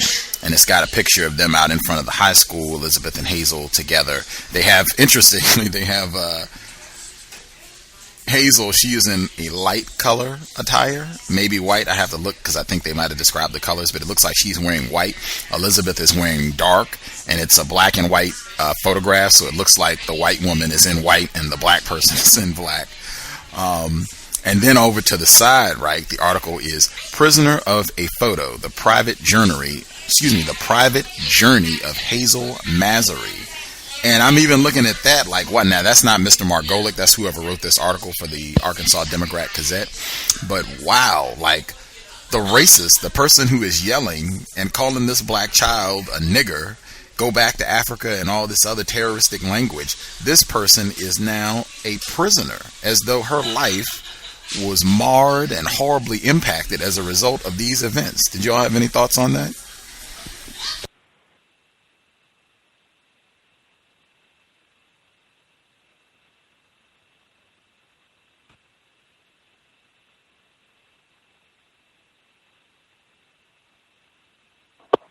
I mean, I did take note of again, how they were just making it like Hazel was the victim, and she's getting all this recognition and sob stories and all this, and it's just like Elizabeth, she's just poor, and she's just, oh, I'm poor, and she has to fix up my house and pay for everything, and I don't even have a can opener. She got to buy that for me, and she's got to chauffeur me around, and Hazel's just the victim.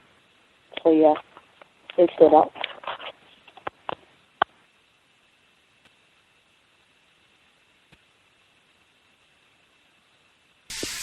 Yeah, I'm just keeping in mind this Hazel, poor prisoner, forever locked in this moment of racist hatred. As a 15-year-old, where people don't think of her as just being a poor, misguided 15-year-old who got caught up in the moment, she was an investor in Walmart. They said that she got in pretty early, that, you know, she's chilling. She wasn't offering stock tips for Elizabeth or other black people. I didn't even hear that when they were talking about the black people that she was helping out who were unwed mothers or teen mothers. I didn't hear them that she was giving out any financial information. It also stood out to me that they made a point of saying specifically that Elizabeth, the black female, was better educated and a better speaker. They said that specifically, and that still does not overpower the system of racism, white supremacy, where just because you're a non-white person and you've been to college, or because you speak well or have whatever skills or talents that you do, none of that trumps the system of white supremacy. With Mr. Fuller, when he said on the program his first visit, I'm a white person, I don't have to have clothes on, I don't have to have a sterling resume, I'm white. That's already going to do a whole lot in my favor against you if you're not white.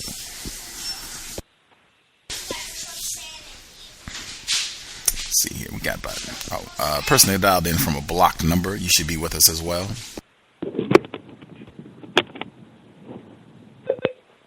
Yeah, I just wanted to pick up on what you were saying about Elizabeth being more educated, and and that still doesn't trump race.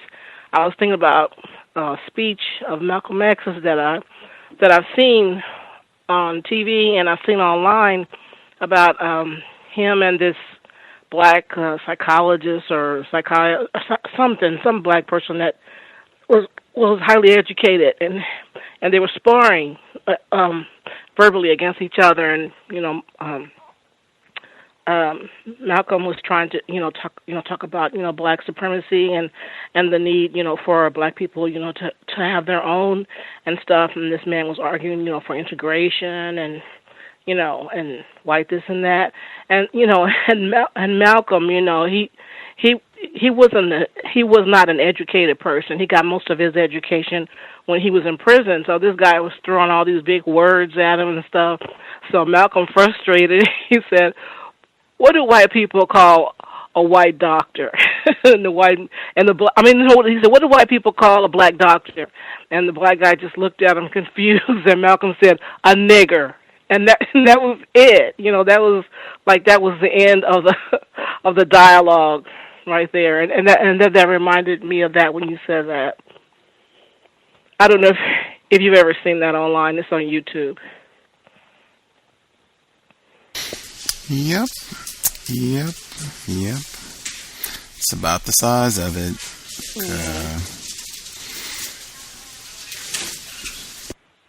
And you notice how they was talking about how when Elizabeth was with the monk lady and Hazel, her feelings were not so dark anymore.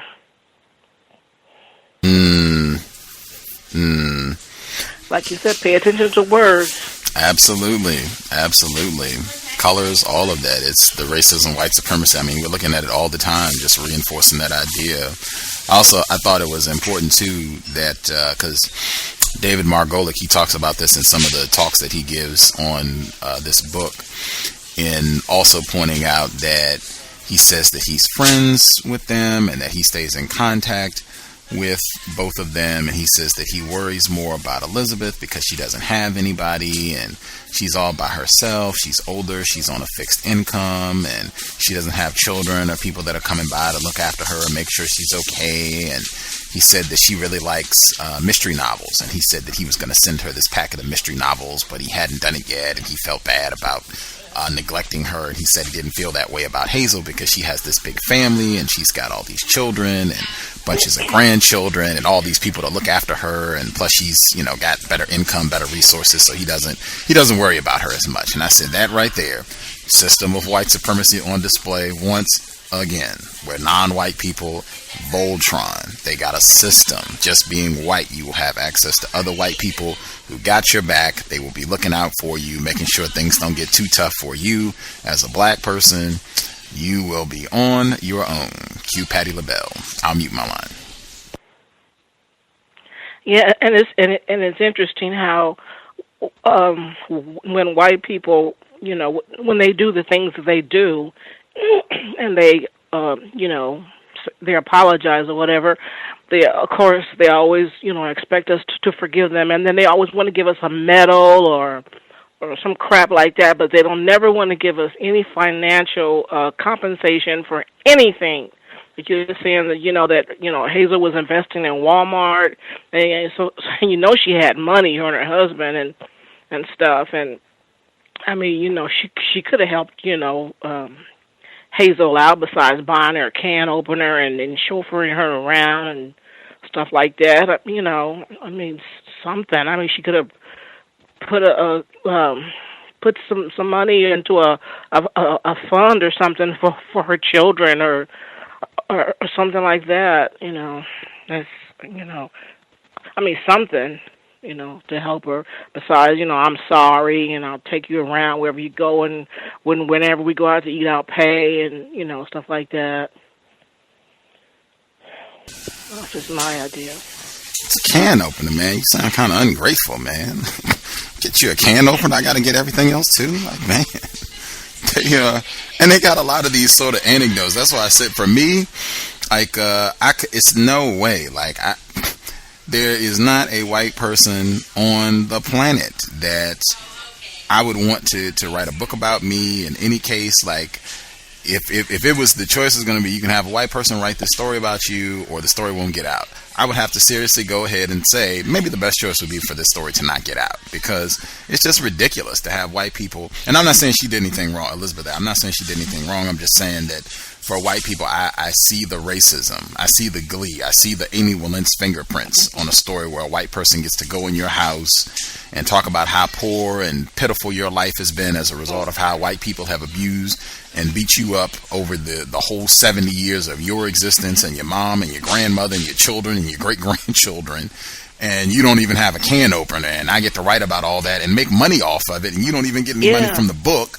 I mean, it's just like, man, come on. In fact, he was telling another anecdote when he was talking about the book. He said that when he was first meeting Elizabeth and Hazel, they all went out to eat, and she paid for it on her credit card. She was really insistent because she just got it, and she didn't know if it worked or not, and so she wanted to try it out to see if it worked.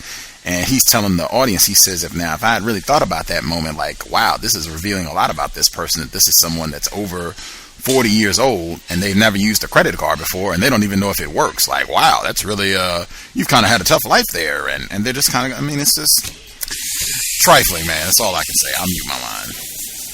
And I just want to say one more thing, and then I'll stop talking. Did you notice how he forgave Hazel's mother and Hazel when Elizabeth went to their house to eat, when the mother served them, and then she left because she was supposed to go on some kind of to a dance or something or whatever, and Elizabeth took it the wrong way. She thought that the mother left because she didn't want to eat with a black person in her house, and just, I mean, if you read between the lines, it was like that the man that wrote the book, like, you know, he was, you know, defending, you know, Hazel and her mother, like, you know, well, it wasn't that, you know, the mother didn't want to stay and eat with Elizabeth. It's just that she had prior plans, you know. That's, you know, so it's like he's defending them, you know, because of that. and in that way, I think he's kind of making, trying to make Elizabeth, to be the bad, guy, to be negative or whatever. But that's just my opinion, and I'll stop talking.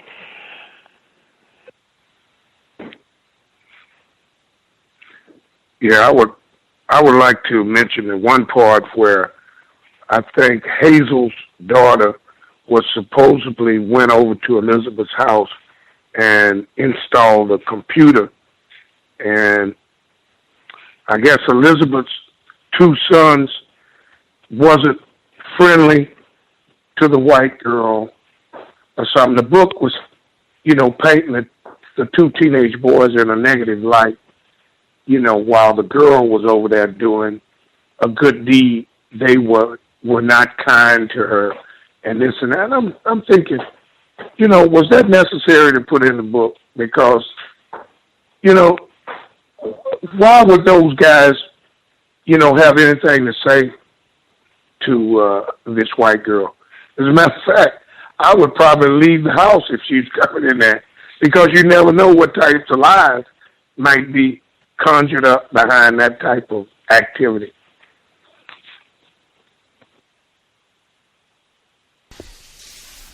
What if the response is, well, it's truthful. That's why it's included, because it happened, and this is what Hazel's daughter said, and, and I don't have any reason to doubt that, and we don't want to leave out things just because it doesn't fit a particular narrative, and black people can be rude too. What would your response be to that?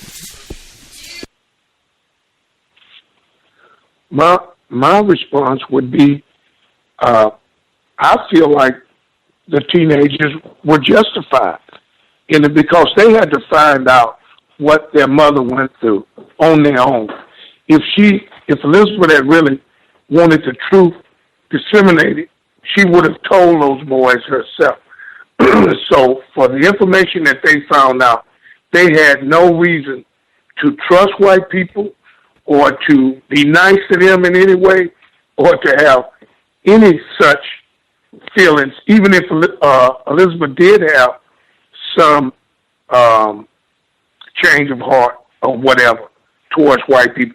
That doesn't include the teenage boys. They had to go through their own experiences, and from where they were coming from, they didn't see any need to be friendly to her. And installing a computer, did Hazel buy the computer? And this and that. And what is it to install on a computer? You just plug it in and plug in the peripherals. The boys could have done that.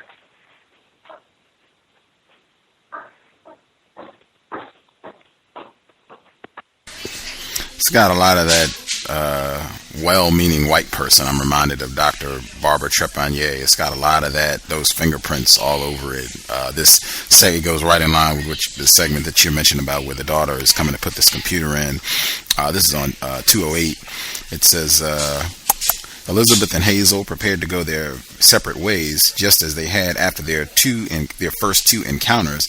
Neither expected anything more. Elizabeth's curiosity about Hazel had apparently been sated, and Hazel had her own life and family to tend to. But as time passed, Hazel realized that she wasn't quite ready to let go. It was the missionary spirit of hers. Elizabeth seemed to be a good person. Perhaps she could help her out, cheer her up, distract her from her unhappiness, infuse her with some all-important self-esteem. I thought that was important for a lot of reasons. It even reminded me of yesterday's program for some reason, when I was having the dialogue with Miss Aird about, I think it's possible that you could have black people with self-esteem still with the system of white supremacy. Because I feel like I've seen that, where white people will come and try and act like they're making black people or non-white people feel better about themselves, and they may even be doing that to some small degree, but the white people are in charge. I also thought it was important, part of Hazel's missionary mission was to distract Elizabeth, to distract her from her unhappiness, it says specifically. Also think that is super important. I'll mute my line. Anything anybody else want to get in? We got about 5 minutes before we get to the next audio segment. Anything else anybody want to get in?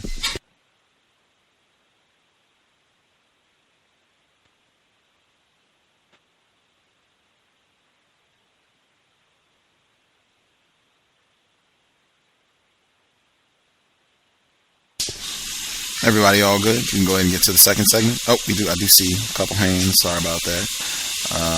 All right, the caller at 2658. We had two other callers. We'll get both of you all. The two new folks that just dialed in, your lines are both open. Oh, this 2658. I just I had to hang up at one moment, and I'm just calling back.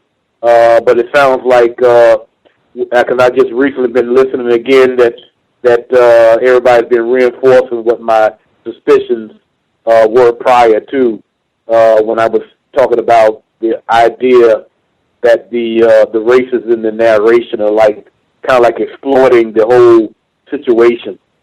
Everybody's trying to get something out of it. All of the white people, anyway, trying to get something out of it. And this lady, Miss Elizabeth, is been so traumatized for most of her life on the incident involving the Little Rock Nine, and then they're still victimizing her, in my mind. Mm-hmm. I believe S. should be with us as well. Good evening. I'll wait till the next segment. You sure? Yes, sir. Cool in the game. Everybody's good? Assuming everybody's good? Cool in the game. If you didn't get your commentary in, just hold it.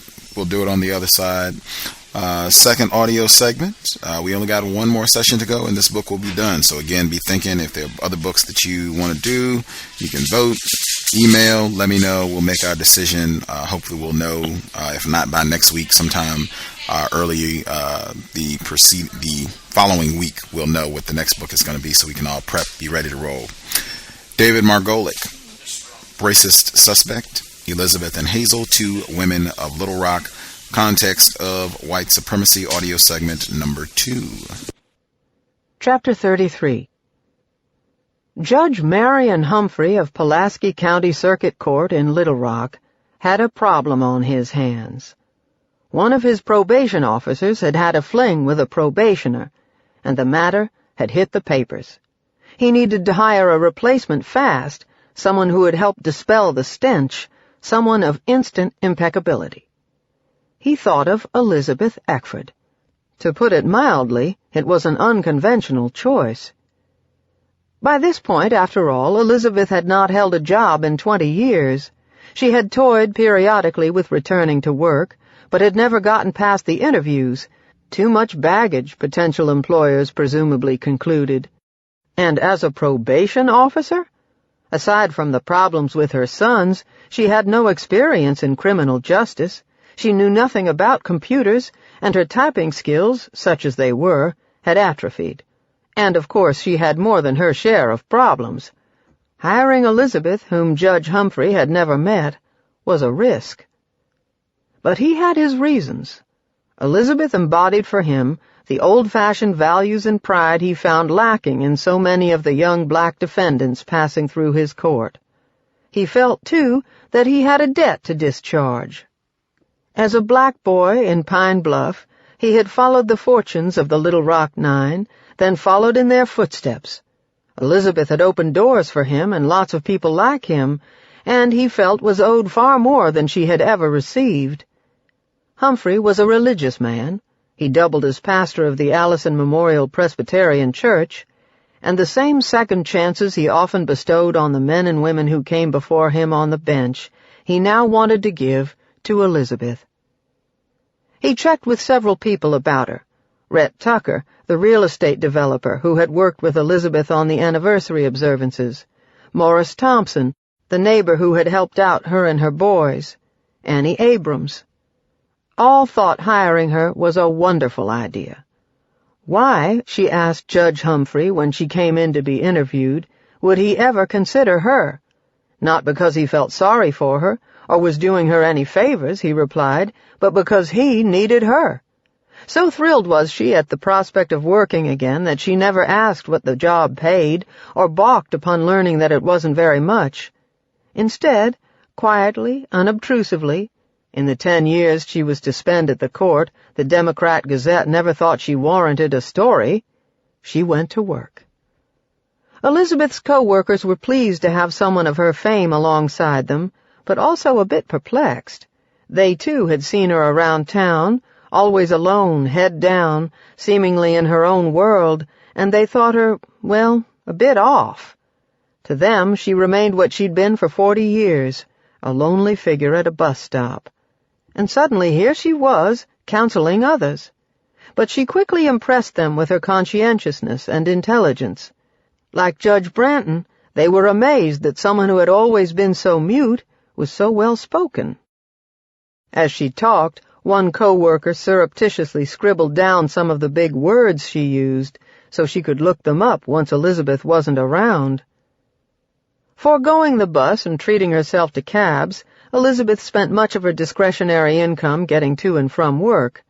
But with whatever was left over, she started to treat herself with respect. She began wearing eyeshadow and lipstick. The court officers and bailiffs complimented her on her appearance. Boxes began piling up outside the chambers. Elizabeth was ordering clothes from Appleseeds and Chadwick's and other places with plus sizes. She moved from polyester to blends, and even occasionally to linen or wool. When she changed her mind about something or it didn't fit, she gave it to a probationer she liked, whose closet was soon filled with her cast-offs. Elizabeth's clients were almost always poor, often semi-literate, in trouble for passing bad checks or credit card fraud, or taking or selling drugs. They were usually young. For a time, Elizabeth dyed her hair and tried wearing a wig, so that she wouldn't remind them of their grandmothers. Many couldn't afford lawyers. Few were hardened criminals. She could be compassionate, keeping peanuts around for prisoners who had missed breakfast, letting them make toll calls to their mamas, giving them bus fare home. But she could also be harsh. "Aren't you ashamed to show your underwear?" she might ask. Or to someone sporting gold teeth, "How are you going to get a decent job looking like that?"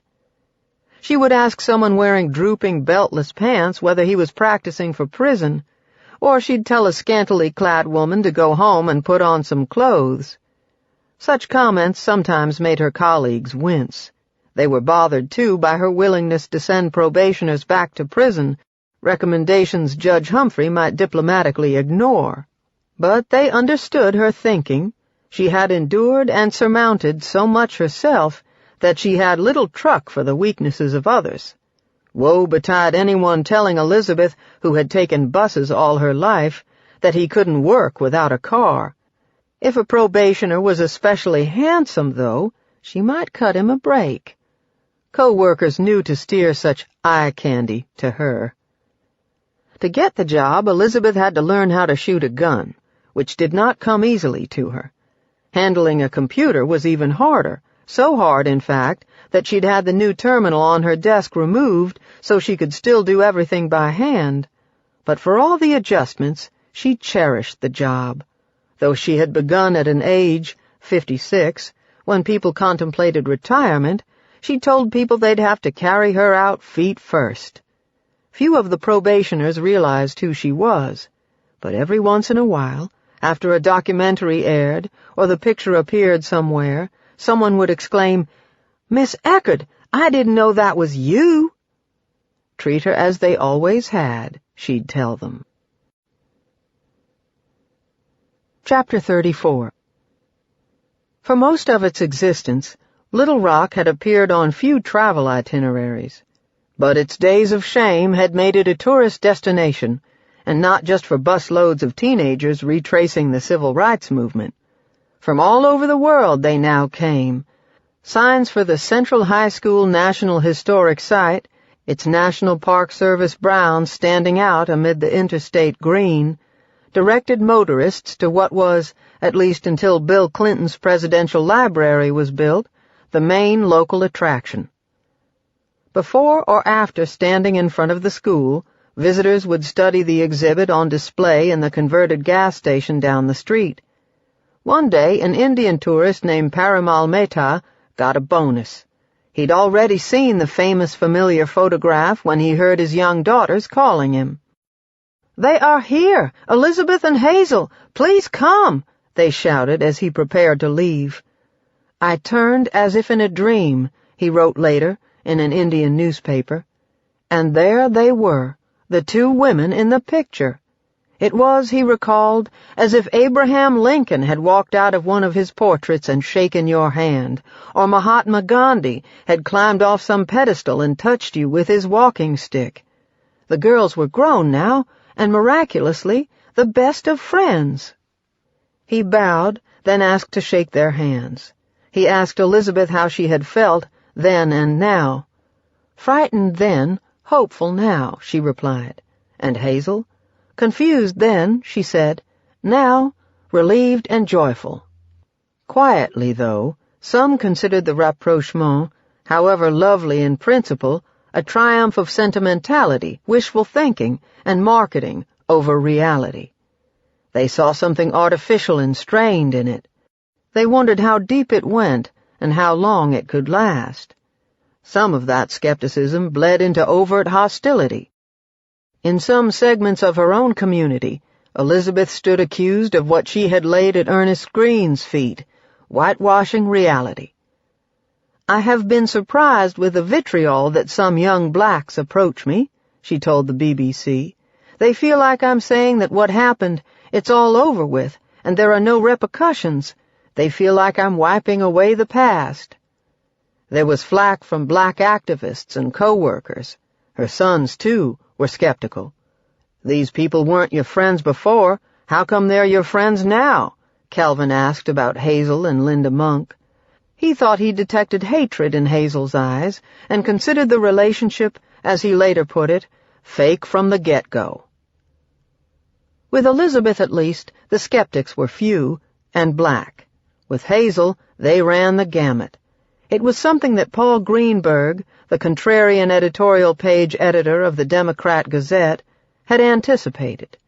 Simply for apologizing, he had written the next day, Hazel was a woman of valor, but would she be accepted? Once again, in 1997, a despised and rejected minority presents a test for the majority, he wrote.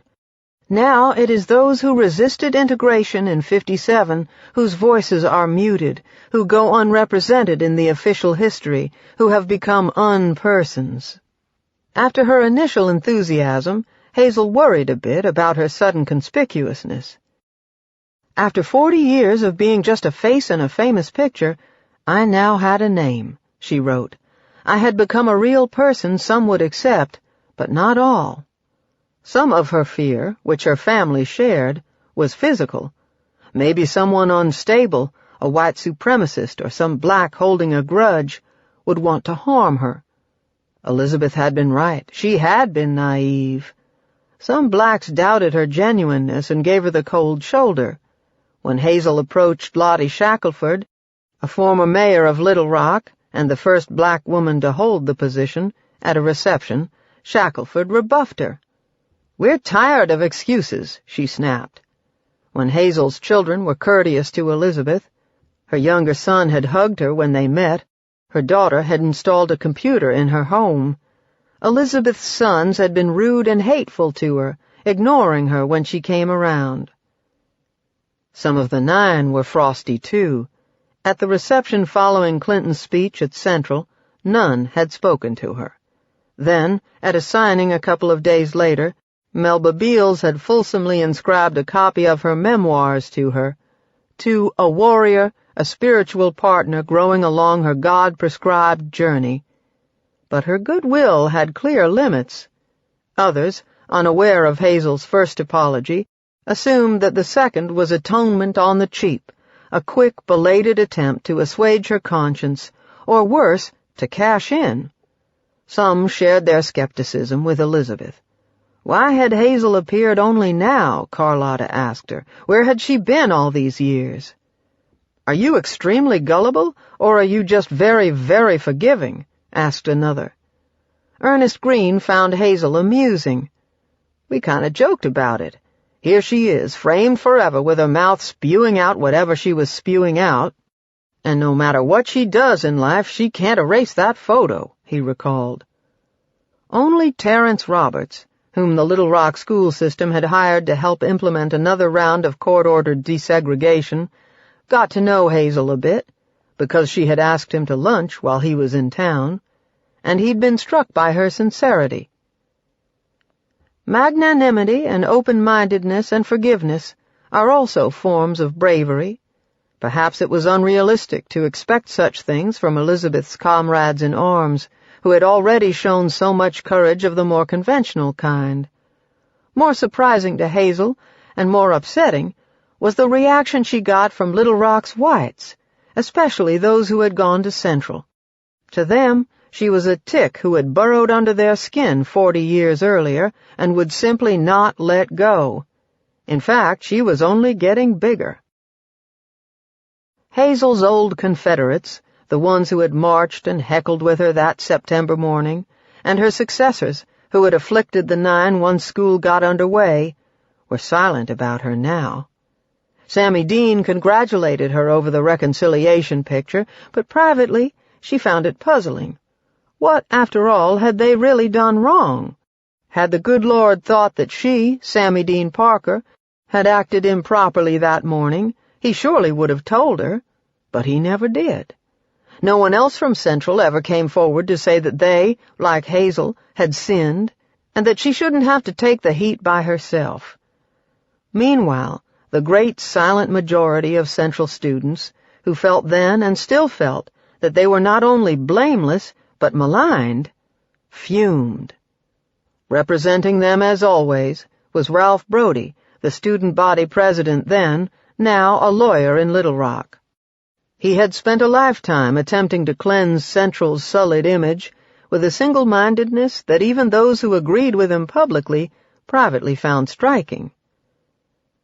Though still maintaining that he had seen nothing untoward himself, Brody had long since come to acknowledge what the nine had endured.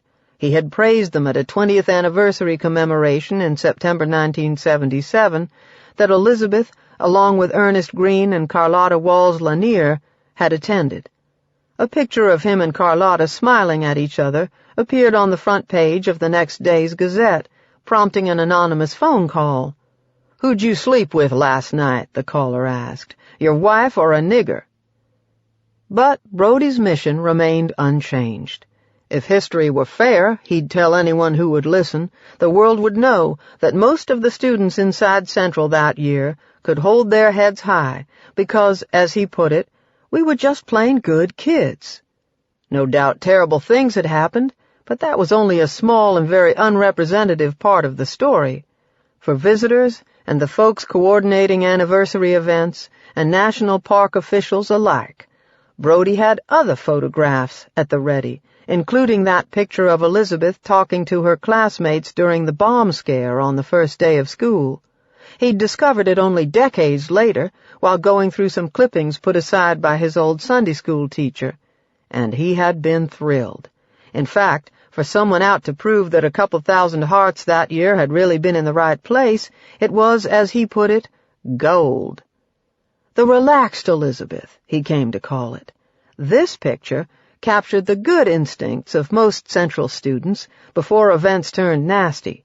This picture was actually more revealing than that other one, for it showed real Central students, not some fly-by-nighter who quickly left the school.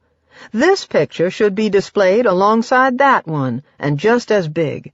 But wouldn't you know, this picture, which did not fit neatly into the conventional civil rights narrative, the one that demonized anyone white and canonized anyone black, had been misplaced or forgotten, or maybe even suppressed.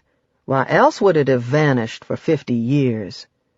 Brody paid a copyright lawyer thousands of dollars to track it down, then procure publication rights to it. But, alas, she never could.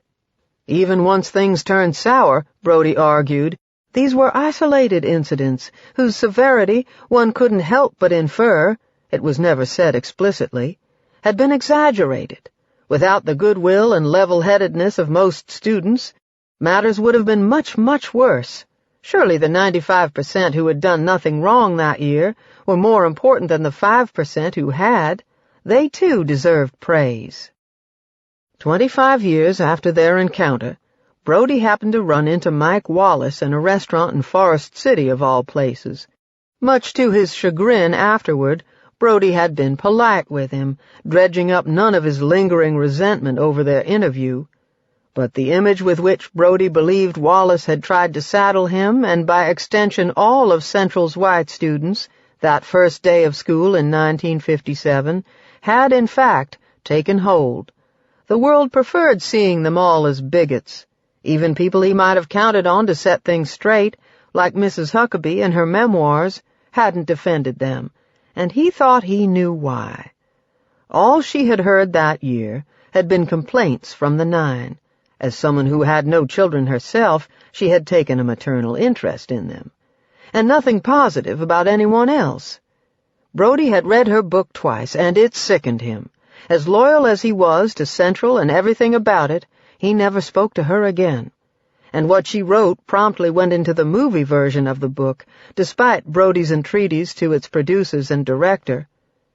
"In this day of political correctness," Brody wrote, "no white person in 1957 to 58 can be allowed to be shown with any redeeming qualities, lest the halo of the Little Rock 9 be tarnished or not shine with the same intense brightness." And who personified this unfairness? Hazel. In every history book and documentary and newspaper article, and on each and every anniversary, Hazel's hate-filled face popped up. Now, naturally, it was the first thing you saw at the visitor center. Civic masochism, Brody called it. Hazel had called herself the poster child for the hate generation, but to Brody she had become the poster child for Central's 1957 to 58 student body as well, and it was all so unfair. With lawyerly precision, Brody set out to document how marginal Hazel had actually been, retrieving old school records to show that she had in fact withdrawn only a few days into the school year. Hazel had gone away then, but she hadn't gone away ever since. In fact, now she had come back, more conspicuous than ever, and by apologizing she had implicitly suggested that others should apologize too. Brody was hardly alone. Almost from the outset, Hazel encountered hostility from whites.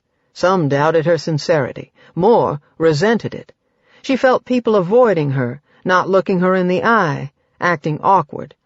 After one television appearance, she found a bouquet of dead flowers on her driveway. Even those from whom Hazel might have expected support were reticent. In a restaurant, she had run into another figure from the picture, the fellow with the striped shirt, just behind and partially obscured by Elizabeth. When Antone asked him why he, too, hadn't come forward, he said that it would hurt his business. The mayor's wife, whom Hazel had met a few times, gave her the cold shoulder. So did some of the Parks Department officials running the visitors' center. As the official face of bigotry, she was useful to them. Her coming forward as a changed woman complicated things. Like young Elizabeth before Central, Hazel had assumed that as people came to know her, they would like and maybe even admire her. But it wasn't so. Soon, and most serious, tensions developed with Elizabeth. Novelty and companionability, excitement and relief had propelled them along for a time, but strains soon surfaced. The source was Elizabeth, and it was predictable, for she was always the harder sell. Her usual wariness, vigilance, and perfectionism could be kept at bay only so long. As the two shared more time and platforms, Elizabeth spotted what she perceived to be gaps and discrepancies, inconsistencies and evasions in Hazel's story.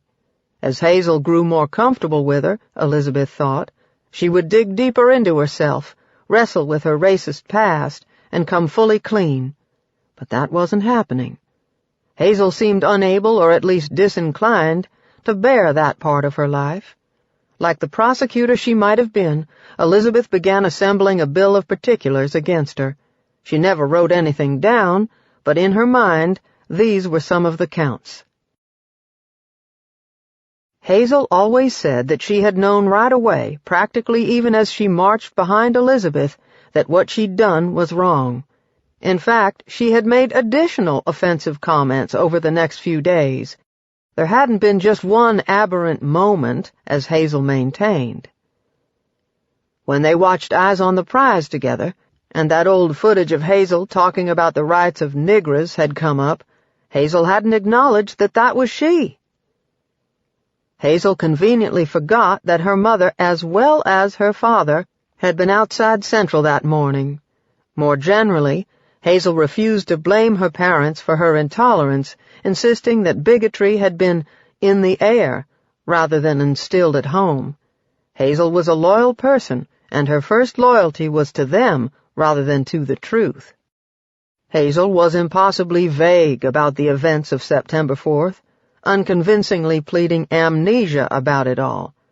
How could she remember so little about something so inherently memorable about which Elizabeth remembered the most minute details? Hazel claimed to have known nothing about what had happened inside Central after she had left the place. But wouldn't her pal Sammy Dean, who was at the center of all the trouble, have kept her informed? Hazel had become perhaps Elizabeth's closest confidant, helping her to open up and to lift the omnipresent veil of sadness around her. She had kept her company and made her laugh. She had treated her with great respect, even reverence. She had tried her damnedest to make amends.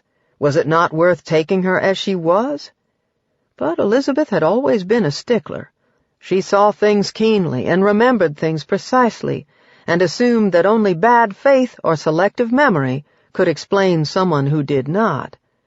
This was so even though her own memory could be selective, and selectively harsh. But if she still harbored resentments against Grace Lorch and Daisy Bates, people whose intentions were good, how charitable could she be to someone whose weren't? Maybe Elizabeth was more comfortable or accustomed to feeling embattled, or manipulated, or misled, or simply being by herself. Even Minnie Jean, who had moved back to Little Rock in 2001 after many years in Canada, kept her distance, remarking once that she knew Elizabeth well enough to leave her alone. And so maybe she sabotaged things. She convinced herself that Hazel's father had been a Klansman. She came to believe that Hazel's grandmother had been the biggest bigot in Sheridan, Arkansas, when the woman had never lived there. Carrying a bouquet of balloons to Elizabeth's office for her birthday, Hazel noted that all of Elizabeth's co-workers were black. Wasn't this, too, she asked, a form of discrimination? And Elizabeth mistook Hazel's curiosity and eagerness to engage on the issues and ham-handed naivete for bigotry. And the more Elizabeth got back on her feet, the more judgmental she became.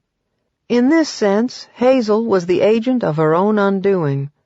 Knowing herself as she did, shouldn't Elizabeth have foreseen that this would reach such a point? Maybe she'd been carried away by her curiosity. Or maybe she, too, had been naive. Elizabeth initially kept her doubts to herself. Publicly, she continued to praise and protect Hazel. When reporters or students pressed her understandably embarrassed counterpart to repeat what she had shouted outside Central that day, Elizabeth would cut them off. "You don't have to oblige them," she would tell her. Some reporters, Elizabeth explained, actually want to see you cry. It made for good copy or footage. For them, Elizabeth advised, she had crafted what she called the nickel-and-dime version of her story, something quick and superficial enough to sate their shallow curiosity, and she urged Hazel to do likewise. Hazel was often dissatisfied with her answers, and Elizabeth helped her hone them. Cheery and positive by nature, Hazel failed at first to detect the undercurrents. Getting to know Elizabeth, doing interviews, going out afterward, she found the whole routine exhilarating. E.E. made the comment she and I could get very good at this, she wrote after one session together. While Elizabeth approached interviews warily, Hazel was thrilled. "I don't know when it will air, maybe all over Europe. she wrote after talking to the BBC. She gave herself more homework, buying audio tapes of Cornel West, she had seen him on Oprah, and Angelou. Perhaps she would gain some insights she could share with Elizabeth. She was also excited when the mayor of Little Rock asked the two to take part in a unity walk through the city's racial landmarks. "Yes," she wrote, "another opportunity for Elizabeth and I to walk together." For Hazel's birthday in January 1999, Elizabeth bought her a nice black and white dress with a blue jacket. But what came attached mattered much more. "The card she gave me moved me with such joy to know she considers me her friend," Hazel wrote. "It is immensely pleasing, a treasure to keep and cherish." But the fissure was painfully apparent that March, 18 months into their relationship, when Linda Monk returned to Little Rock to work on the book. She recorded some of their sessions, and those taped conversations capture how Elizabeth's mood had changed. "After you saw Counts's pictures in the paper, you don't remember how you felt or what people close to you talked about?" she asked Hazel incredulously at one point. "There wasn't much conversation about it, really," replied Hazel. What she'd done that morning had been so banal, just hamming it up and being recognized, getting attention, that it hadn't been worth remembering, she insisted. Maybe she had a block, perhaps hypnosis would help. But Elizabeth wasn't buying it. No way could Hazel have considered it so insignificant, and since it was significant, she couldn't have forgotten it. It had to be deliberate. Then again, if she really didn't remember anything and hadn't talked to her parents about it and wasn't used to examining her life, how much could she contribute to any book? Elizabeth had forgiven Hazel, but that forgiveness, she concluded, had been obtained under false pretenses. Hazel hadn't fully owned up to her past. For her part, Hazel felt under assault. "It's very hard for me to sit there and listen to you, Elizabeth," she said weakly. "It's very hard for me, and if there's anything I could give you, if I could take it back, if I could—" She began to sob. She asked Elizabeth if it was all right if she touched her, and Elizabeth said it was, that it was actually helpful, and Hazel thanked her. That much of a connection remained. Inevitably, though, Hazel began collecting her own grievances. Elizabeth kept saying that nothing had changed, but that clearly wasn't true. Little Rock had had a black mayor, for God's sake. Elizabeth wanted Hazel to call her parents bigots, to say the Bryans sat around devising ways to torture black people, but it wasn't so. Elizabeth wanted her to disown her father, but Sanford Bryan hadn't been a Klansman, and besides, Hazel loved him and could not and would not turn on him now. Elizabeth was constantly negative. She didn't like Hazel's proposed book title, Getting to Know You, just like the song, and that snowflake story that Hazel so loved, Elizabeth considered saccharine. Hazel felt patronized, belittled. She had always introduced Elizabeth respectfully, mentioning her Army Good Conduct Medal and various other honors. "Humorous, giving and caring, I present my friend Ms. Elizabeth Eckford," she would say. But introducing Hazel once, Elizabeth asked the audience to picture a woman in fishnet stockings and a top hat. She meant it admiringly. It illustrated Hazel's zaniness. But when two people don't understand each other, everything's a potential misunderstanding. Hazel felt she had been depicted as a cheap exhibitionist. When Hazel said something that annoyed her, Elizabeth sometimes seized the microphone. That struck Hazel as rude. As long as Linda Monk was around to encourage and mediate, the friction remained in check. But in April 1999, a traumatic divorce forced her to abandon the book project. A fragile friendship, already bending under the strain, had lost its strongest advocate. It is here that I step into the story. Context of White Supremacy. The phone line, 760-569-7676, and the code is 564-943#. press star 6 if you have questions, would like to participate. The number again, 760-569-7676, and the code is 564-943#. Press star 6 if you would like to participate. I will share a quick footnote for those who do not have the actual textbook of Elizabeth and Hazel. This is a footnote regarding Hazel, and they were just talking about some of the commentary between Hazel and Melba Beals, and apparently Hazel got a copy of Warriors Don't Cry, and Miss Beals autographed her book, and he has a footnote about that. The footnote reads, this is for chapter 34, after reading the book and inscription, Hazel had written Melba a long letter describing how shocked and moved she had been to learn what the Nine had experienced inside Central. I cried a number of times reading your story. I must not be warrior material, she wrote. Thank you for embracing me and making me your spiritual partner. The God in me sees and honors the God in you. We are all one. Here too, Hazel never got a reply. Footnote for chapter 34. The folks that have dialed in who have a hand up, we should have 9325, female caller with a blocked number, B Moore, S. Dot, and the male caller 2658. Your 5 lines should be open.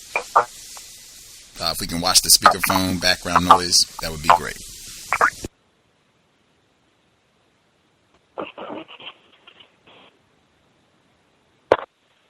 I found it really interesting that I believe it was the mayor called Elizabeth to work in the criminal justice field as a probation officer after a probation officer had I believe they said a sexual relationship with like a probee or whatever, a person on probation. I don't know, that was really significant to me. But yeah, it stuck out. Let's see. Oh, he said also, touching on that Elizabeth had something he saw lacking in black prisoners, and he felt like he owed it to her. But then when she, came to him and said, I don't have any experience, I had some problems myself, and just giving him all the reasons why he shouldn't choose her, he lied to why he hired her and said, it isn't because I feel bad for you or anything like that, when initially he said that he felt like he owed it to her. So yeah, that stuck out. And just the fact that they called her, they said that she was very silent and mute, and they were surprised that she was well-spoken. I hear that a lot from white people. Whenever non-white black people speak well, they're really surprised. So yeah, that stuck out. And then she was so surprised that she didn't even, or so shocked, she didn't even ask how much she was getting paid. And it said that she spent most of the money getting to work. And I was just like shaking my head. And then it said with the little money she had, she spent basically putting on makeup and buying clothes, I guess, to sort of quote-unquote beautify herself or whatever. Another thing that stuck out is the fact that Abraham Lincoln was mentioned, not once but twice, I believe in the last segment and then this segment. And then the quote-unquote Indian man also mentioned Gandhi. And I was also glad that non-white black people were skeptical, asking questions like why all of a sudden and why is she doing this and things like that. Another thing was the use of the words, where they were getting the calls from racists, and they were saying things like, who did you sleep with last night, your wife or a nigger? And then in the next few words, they used the word fair. And then they said isolated incidents. I hear that a lot under the system of racism and white supremacy. And then they said brightness. And then they went on to say unfairness, I believe, twice. This is when Brody was talking. So I just made note of the use of the words. And then they said that Hazel was the face of bigotry. I felt like they kept calling it everything but what it is, and that's racism, white supremacy. And what else? Oh, and back to how in the beginning they were saying that Hazel got these thoughts, they weren't thoughts of her own and things like this. But in this segment, it said, she said that bigotry was in the air rather than instilled at home, and she was so protective of her parents and things like that. And then, to me, it was really weird how, I guess when Elizabeth told how she felt, and Hazel started crying or sobbing. I think they said she asked her if she could touch her. To me, that was weird. And then the last thing is just this whole talk of Elizabeth being negative.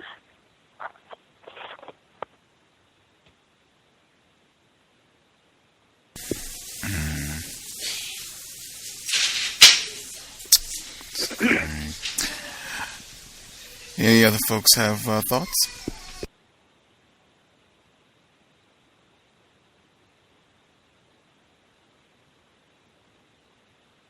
Good evening. Can I be heard?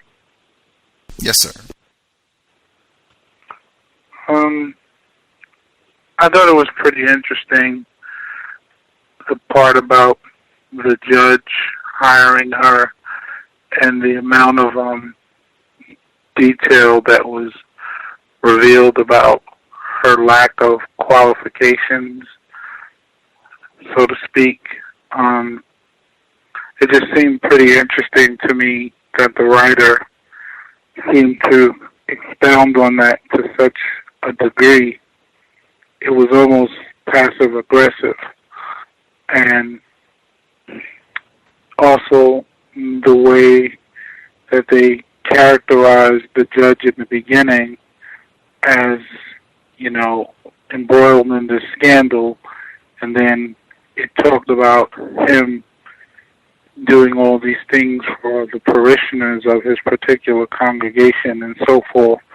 And it's a pattern that I notice in a lot of suspected racists, the doublespeak, in which they'll say something negative about you and then cushion it with something that should or would normally be a compliment, and then follow right up with something else negative.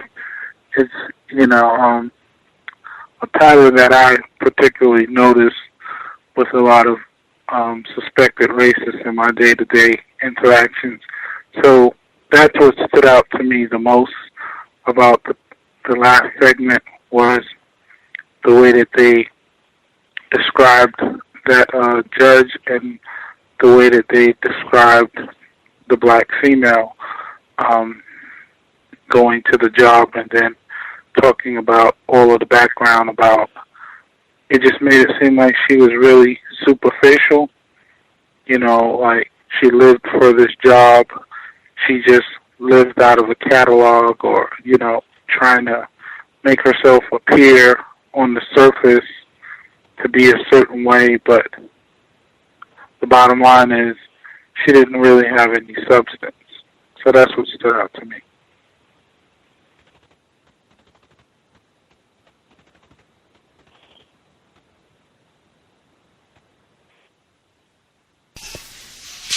Any other folks? Yes. I noticed and that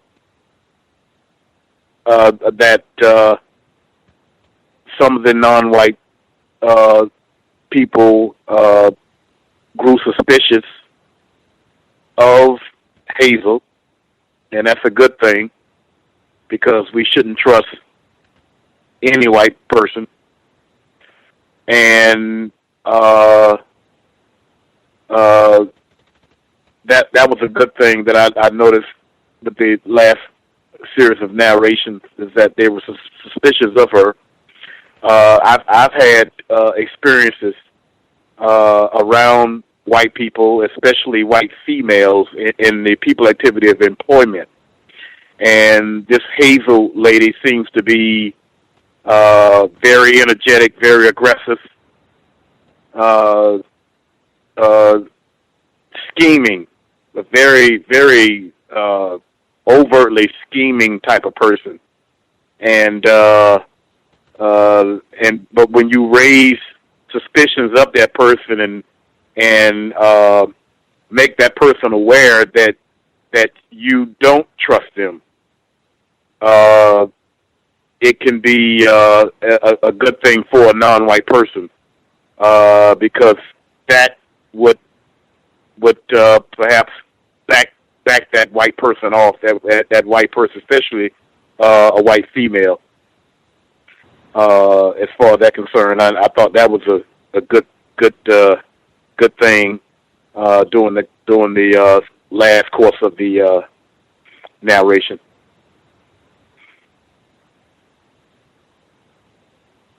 To the point to whereas she had this reaction of I believe crying or something, being upset when it was delivered to her that I don't trust you.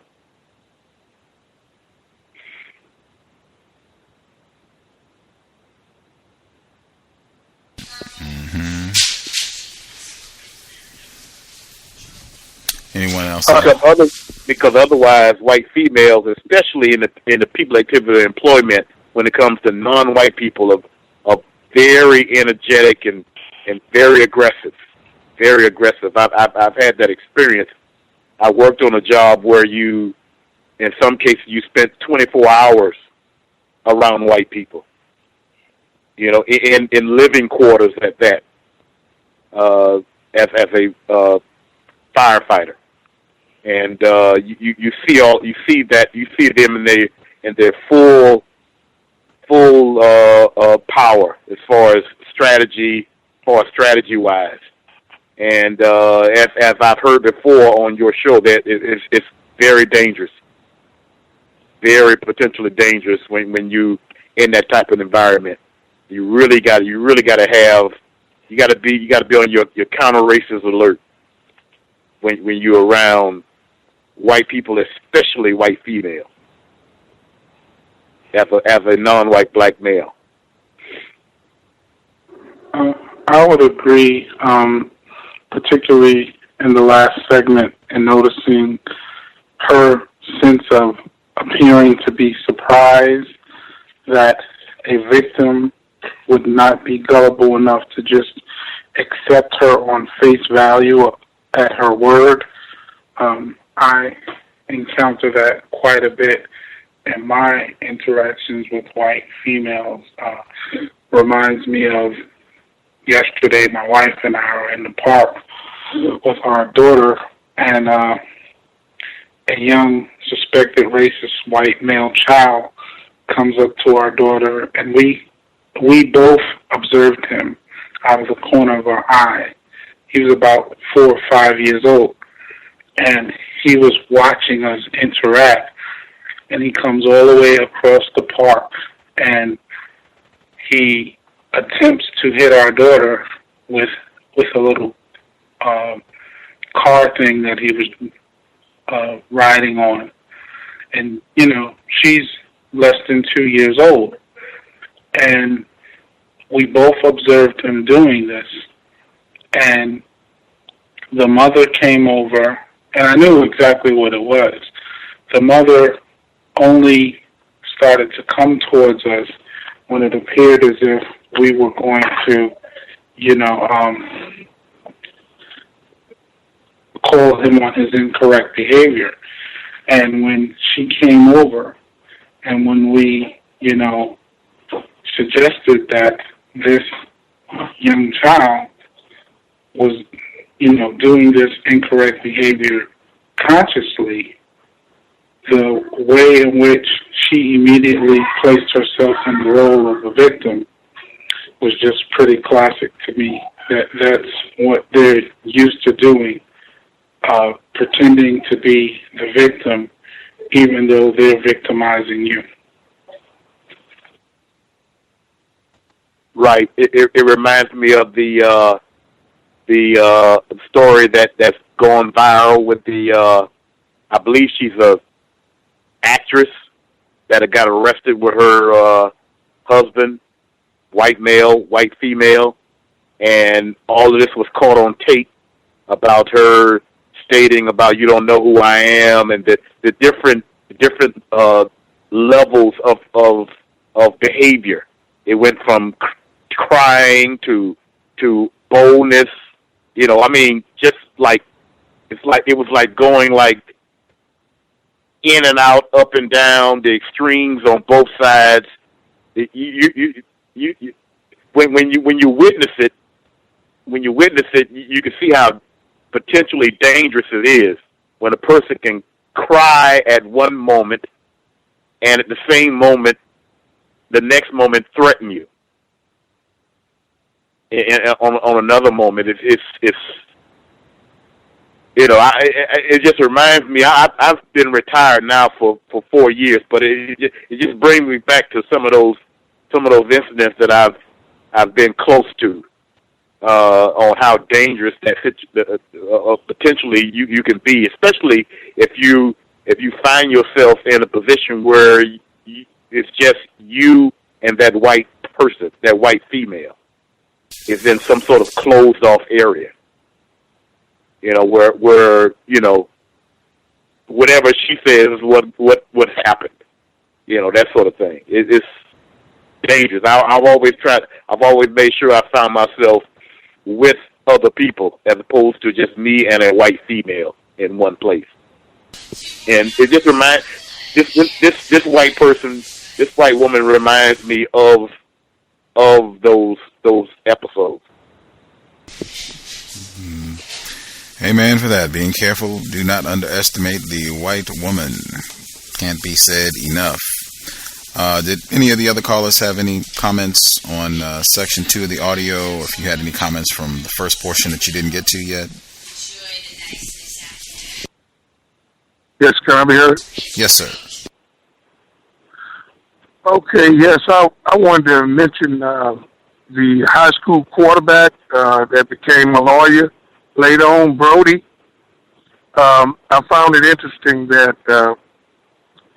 you know, he had taken a picture with Carletta Walls, and, you know, in a friendly type manner, you know, where they looking at each other, you know, and just a few, maybe the next day or whatever, when he was being interviewed, how he minimized the incidents at the high school and how it was just a small minority of people who felt a certain way, and all of his old racist attitude was coming out then. But when he was in the presence of one of the 9 students or several of the students, then he had a different disposition. And then when he saw Mike Wallace, he was supposedly had some resentment against Mr. Wallace, but he quickly changed once he saw him, and, you know, I guess he was part of the white team, so, you know, his resentment wasn't quite as great. But another thing I found interesting was when Elizabeth started to have a change of heart, the way she felt about Hazel, it was almost like she was getting revenge back from her. And it was sort of amusing to see how Hazel was reacting when she thought she had the victim under control. But in actuality, she did. I'll mute my line.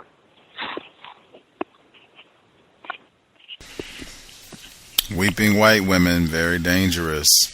That's a great point. I think they had some great lines in the book about how Elizabeth, she's always vigilant and wary, and that it's difficult to keep her confused for long because she's always paying attention and always having some suspicion about things that are happening. And I thought, man, that would be, woo, we could get more non-white people to have that, particularly anytime that they're doing something that involves white people. We would be in such a better position. I thought talking about Brody, the former Central High student lawyer. He will come back up next week when we do the last segment. He'll be quoted again. He has some of the best language, and I would say keep in mind this is a white lawyer speaking. Lawyers make a lot of money using words with precision. This is on page 230, at least my pages. He says, this is Brody. In this day of political correctness, no white person in 1957 through 58 can be allowed to be shown with any redeeming qualities, lest the halo of the Little Rock Nine be tarnished or not shine with the same intense brightness. And who personified this unfairness? Hazel. In every history book and documentary and newspaper article, and on each and every anniversary, Hazel's hate-filled face popped up. Now, naturally, it was the first thing you saw at the visitor center. Civic masochism, Brody called it. Hazel had called herself the poster child for the hate generation, but to Brody, she had become the poster child for the Central's 1957-58 student body as well, and it was all so unfair. Racism, white supremacy in the wording.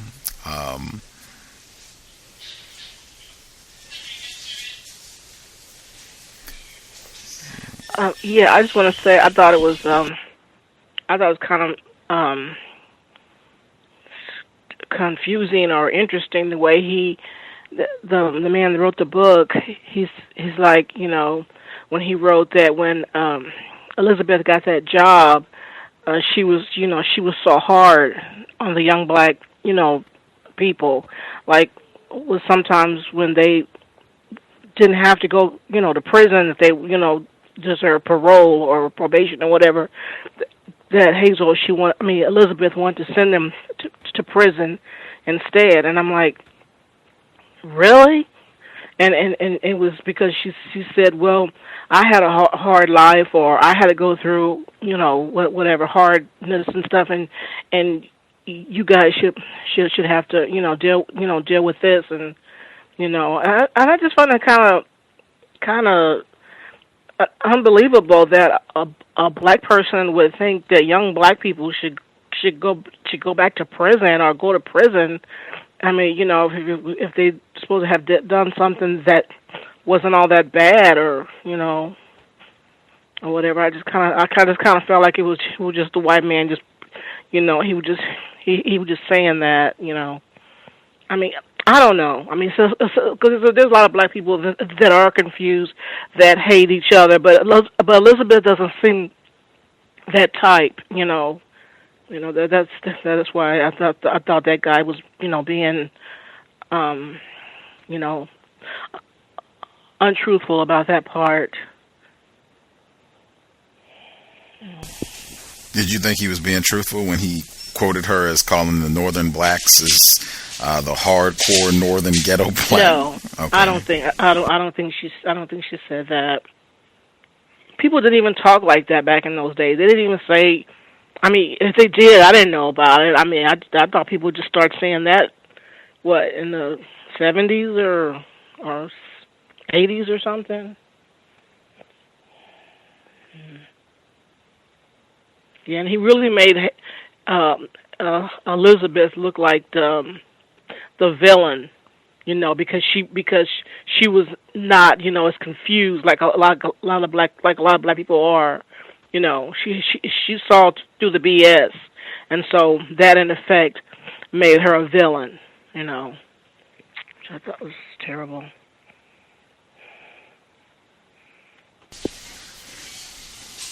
Yeah, I thought just paying attention to the words. Number one, there was a metaphor when he was talking about the white people in Little Rock, how they saw Hazel as a tick who burrowed beneath their skin, and I thought that was another one of those skin metaphors. I've been hearing a lot of them this week. I've been hearing people, when they've been talking about Jason Collins, they've been saying that they're happy that he can be comfortable in his own skin. A lot of those skin metaphors. But the wording when Mr. Margolick, when he starts talking about the suspicion. Matter of fact, that whole segment, I'm scrolling down so I can give you all the exact pages, because I just thought this is really significant in my opinion. It starts, I think it's 232 if my pages correspond, when he starts like itemizing the things that are suspicious, potentially evidence of Hazel's racism, white supremacy. He says she never wrote anything down, but in her mind, these were some of the counts. And it's like he has bullet points. And I'm looking at this like, if he didn't write it down, this seems like a very formalized, itemized list of indictments. And if she didn't write it down, why is it being done this way? Like, is he trying to convey that these are main points? Just how did it, because this seems very codified. This seems like, this has been processed and thought about, and these are the main 5 points. And if he's starting all this off by saying she didn't write any of this down, how did this become so fine-tuned to the point where we've got 5 equally balanced paragraphs, all bullet pointed, lining out what Hazel has done that is incorrect and or suspicious? Does that make sense, what I'm explaining, for people who can't see this visually? Mm-hmm. Okay. Yeah, it makes sense to me. Yeah, I think I think the next part is going to really be interesting when he interjects himself into the story. Yeah.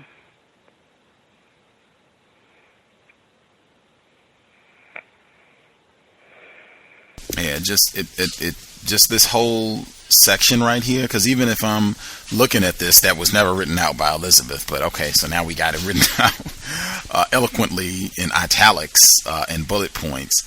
If I'm looking at these points, Hazel always said she had known right away, practically even as she marched behind Elizabeth, that what she'd done was wrong. In fact, she had made additional offensive comments over the next few days. There hadn't been just one abhorrent moment. That is true. I think the author acknowledges this. There's additional footage of her making racist comments after the first attempt by the Little Rock Nine to go to Central High. So that point it's just not debatable. It's either she did this or she didn't. It shouldn't even be presented with any air of, this is just a black person playing the race card and accusing a white person and trying to play. It should just be, no, this is undisputable. It wasn't just one time thing. This is a pattern of behavior that Hazel exhibited that we have evidence and irrefutable. The next point, when they watched Eyes on the Prize together and that old footage of Hazel talking about the rights of Negras had come up, Hazel hadn't acknowledged that was she. Now that's another one that's, either that happened or it didn't. If it did, then that's fitting the same pattern that we've already got lined out. No problem so far. Hazel conveniently forgot that her mother, as well as her father, had been outside Central that morning. More generally, Hazel refused to blame her parents for intolerance.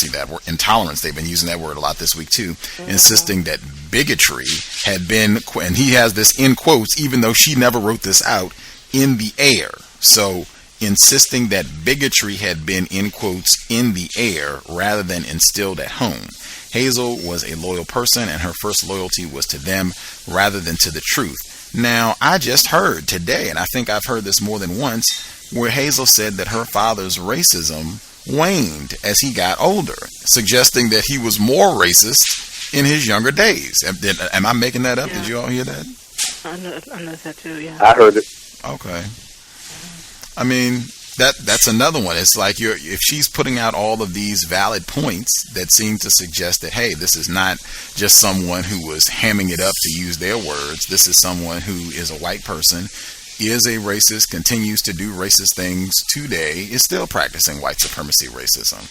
It should just be presented in that manner, particularly if, everything that's laid out so far, it's not refutable. Hazel was impossibly vague about the events of September 4th, unconvincingly pleading amnesia about it all, how she could remember so little about something so inherently memorable, about which Elizabeth remembered the most minute details. I won't read the last one. That stood out to me. And then when I scroll down, I don't want to read the whole thing, but let's see. I'll read, which one do I think reveals more? I'll read the latter one, even though the portion that I had highlighted, where she's talking about how Elizabeth had all of these cockamamie notions about Hazel's family being racist and her mom being the biggest racist in Sheridan when she didn't live there. In my view, not using the term racist. He says that her mom had been the biggest bigot. Her dad had been a Klansman. That they were sitting around talking about torturing black people. If you refine all of this to, I suspect that she was a racist. I suspect that her family was racist. Now it's, hey, she's pretty much acknowledged that. This is not debatable. It's not. I'm not saying that you all sat around and talked about lynching black people or castrating black people. I'm just saying that I suspect you all were racist white supremacists. Period. Whatever you did it, however you expressed it, whatever. I just suspect that you were dedicated to racism. The passage that I will read really quick, and then I'll mute my line. It says, this is on 233, maybe Elizabeth was more comfortable or accustomed to feeling embattled or manipulated or misled or simply being herself. That right there as a sentence is incredible. It couldn't be racism. Maybe you're just accustomed to feeling manipulated or wow. Then he goes on, right?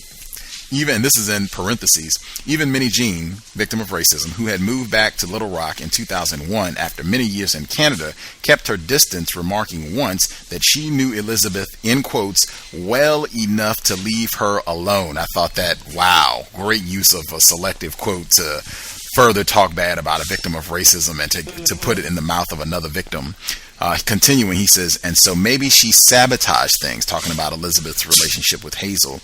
She convinced herself that Hazel's father had been a Klansman, not a racist. She came to believe that Hazel's grandmother had been the biggest bigot and share. Oh, this is not the passage I want to read. This is the one I want to read. Cheery and positive by nature, Hazel failed at first to detect the undercurrents. Getting to know Elizabeth, doing interviews, going out afterwards, she found the whole routine exhilarating. Elizabeth made the comment, she and I could get very good at this, in quotes, she wrote after one session together. Just making a note, Hazel has this written down apparently. Apparently she had notes from their encounters. Elizabeth did not have things written down. Continuing, while Elizabeth approached interviews warily, Hazel was thrilled. I don't know when it will air, maybe all over Europe, she wrote after talking to the BBC. She gave herself more homework. Buying audio tapes of Cornel West, Cowbell Ring. She had seen him on Oprah, and Angelo. Perhaps she would gain some insights she could share with Elizabeth. She was also excited when the mayor of Little Rock asked if the two to take part in a unity walk through the city's racial landmarks. Yes, in quotes, she wrote. Another opportunity for Elizabeth and I to walk together, in quotes. For Hazel's birthday in January 1999, Elizabeth bought her a nice black and white dress with a blue jacket, but what came attached mattered much more. The card she gave me moved me with such joy to know she considers me her friend, Hazel wrote. It is immensely pleasing, a treasure to keep and cherish. That right there, that whole paragraph, I think the mail caller, when he was talking before about evidence suggesting that this was kind of a scheme, that these white people were just plotting and planning to use this victim, yes, to make money, but I don't even think that's primary. I think more importantly, that notion that there are good white people, just the confusion that you get about this, getting these images, you get big shots of this and them hugging and being friends and yeah, we're making progress and we hang out with Bill Clinton and isn't it grand? Like that does so much damage to confuse victims of racism. Yes, you can make money, but Dr. Kamal Kamban, he said repeatedly, cash, a lot of times white people just use that as camouflage to hide the fact that racism, white supremacy is the penultimate objective at all times, always. I'll mute my line. I wholeheartedly agree with you. It does encompass more than money. Matter of fact, money probably would be one of the least important things. It's basically is a strategy of maintaining racism, white supremacy by furthering the confusion of non-white people. They're very skilled, very much skilled into that. Even even white people who are less powerful than other white people or less intelligent than other white people are quite skilled in that, because they already have an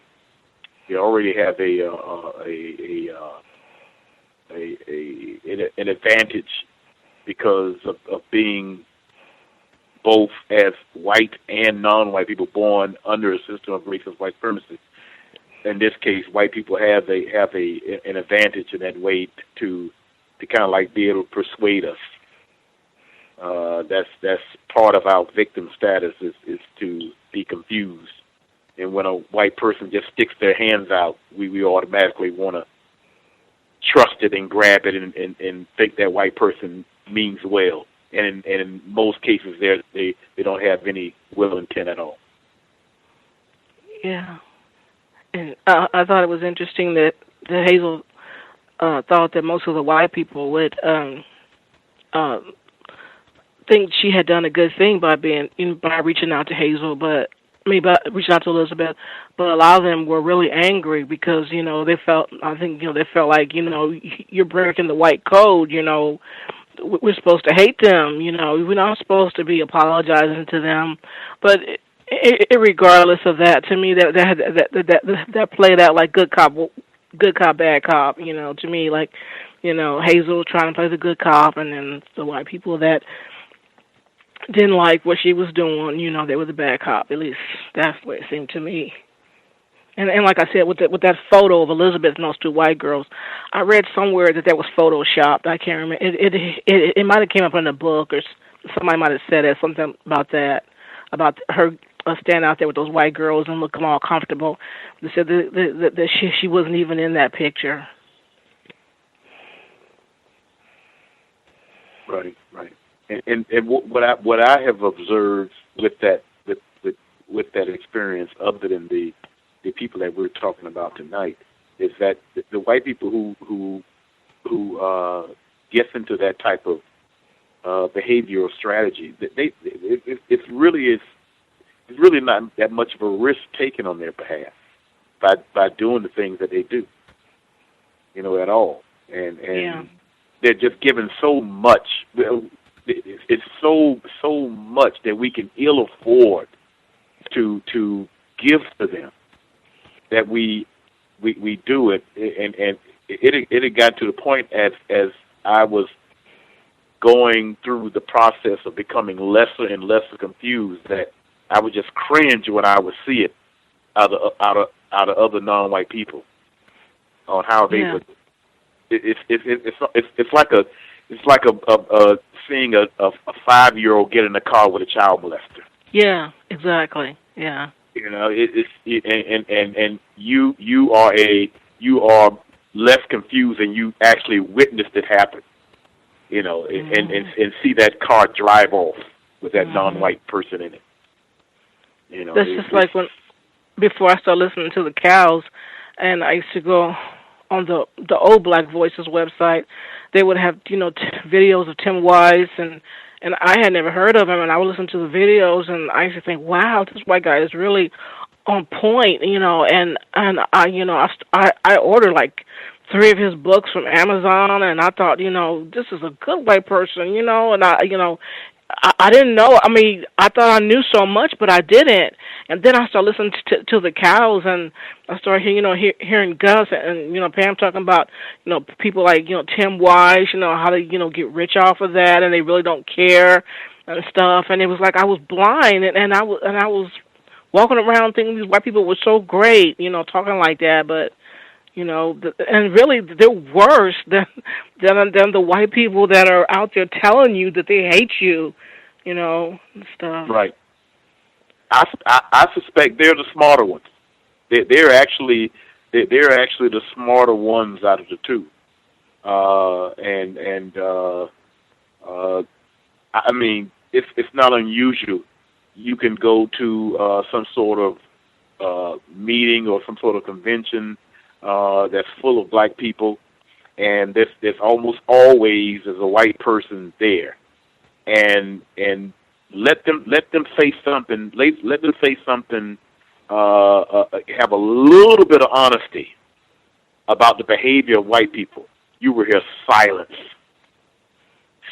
in the room. I don't care how it can be 1,000 non-white black people. You will hear silence in the room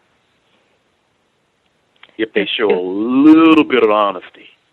If the white people show a little bit of honesty. Go ahead. I'm sorry. You said if it'll be silence if the white people say right by the non-white people. It'd be total silence. It's almost like some sort of creator spoke. Yeah. When they say something. Yeah. And it's like silence in the room and whatnot. And you could almost just feel the non-white people gravitating towards that white person. Yeah. Because you would never see it the other way. You would never see it the other way. I know, never. Yeah. You know, no way. I was just on he's been on the program, Gus, non-white black male who has the website holy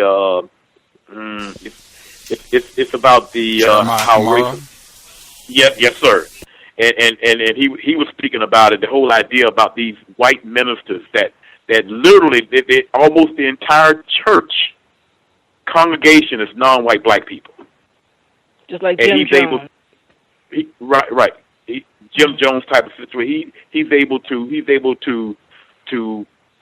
just have his. It's like I said. It's like an adult child molester, like the football coach at Penn State. Having control of a kindergarten of non-white black children. It's literally almost no different. I would say that's like a few weeks ago, maybe even a few months ago, there was a guest on the show, J. Love, who's a so-called writer, and I observed her at a number of conferences here in New York. And she is a white person who talks about racism and specifically to a more hip-hop generation audience.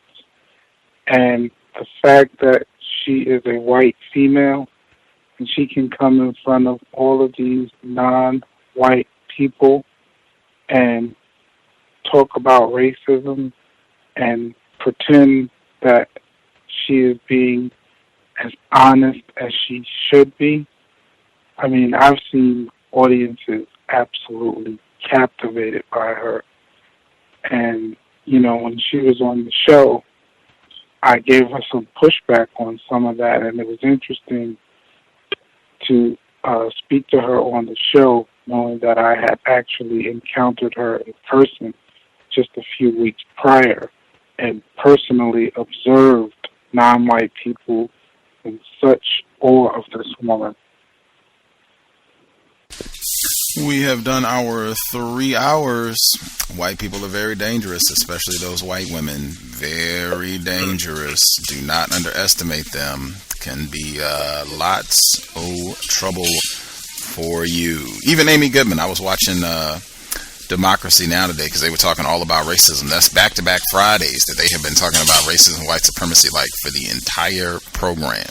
They were talking about racism and the Boston Marathon bombing, and then they spent almost the entire hour program talking about Assata Shakur being the first female on the FBI's terrorist list, and they had her attorney on. They played some archival footage. I think they even used the term white supremacy. I don't know how they couldn't have.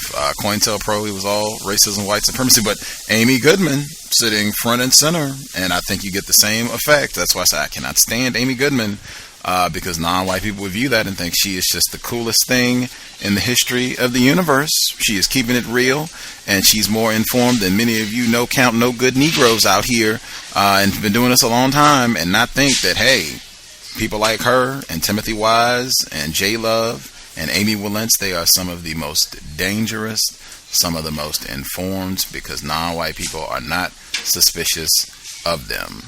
Just connect everything before we wrap up. That, I think, was mentioned in the book today, y'all, bringing the religious aspect. I've seen Timothy Wise in person. When I saw him, he was at a church. I think sometimes he does frequently speak in those sorts of settings with white and black people present.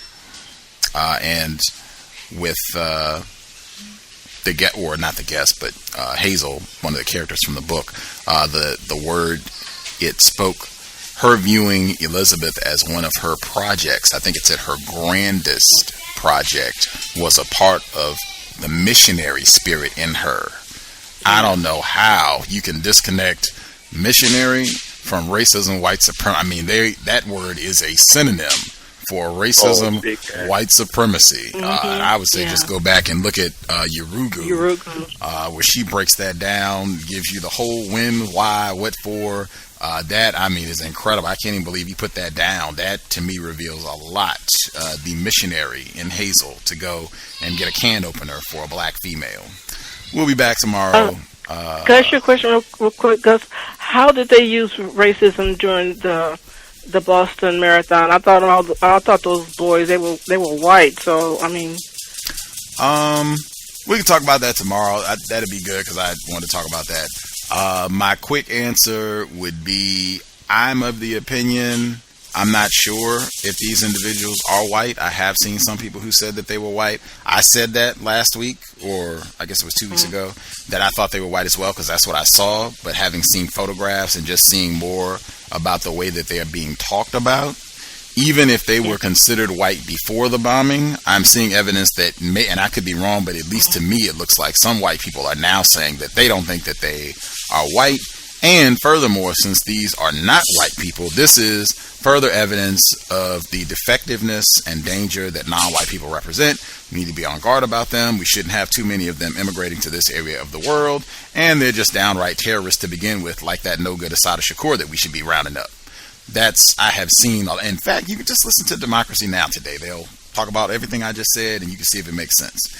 We'll bring this up tomorrow because I do think this is important to be talking about. I asked last week if people thought they were white, non-white. We'll do that again, see if anything has changed in the past 7 days. Tune in tomorrow, 9 p.m. Eastern, 6 p.m. Pacific, the compensatory call-in. And next book, we only got one more, and we'll be done with Elizabeth and Hazel. So if you got book suggestions, email them to me. 2 weeks and we'll be ready to roll. Anybody want to do the prayer to conclude things for us?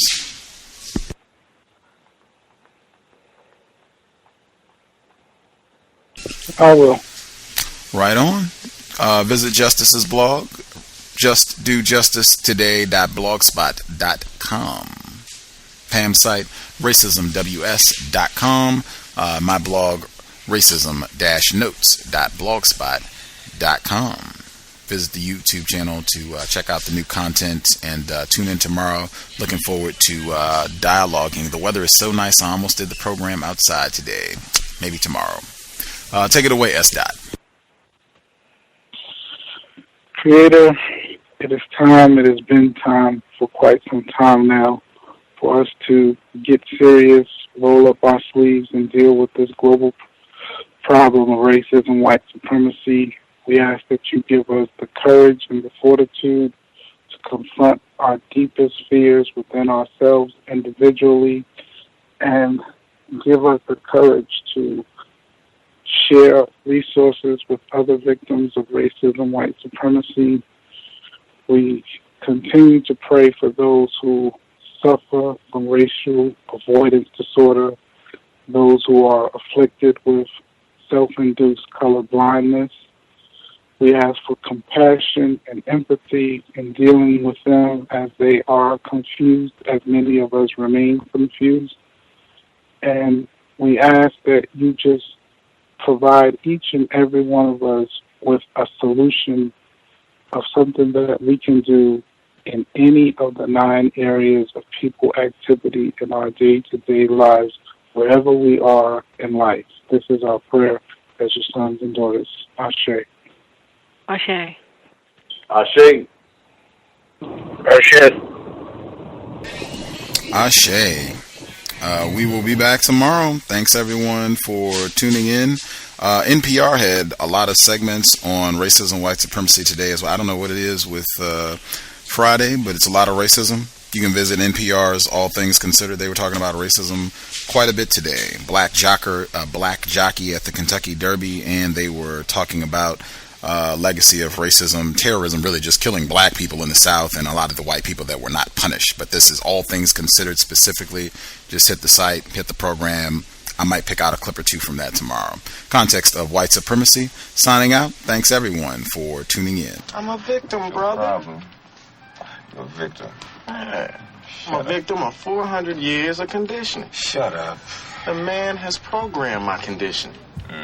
Even my conditioning has been conditioned.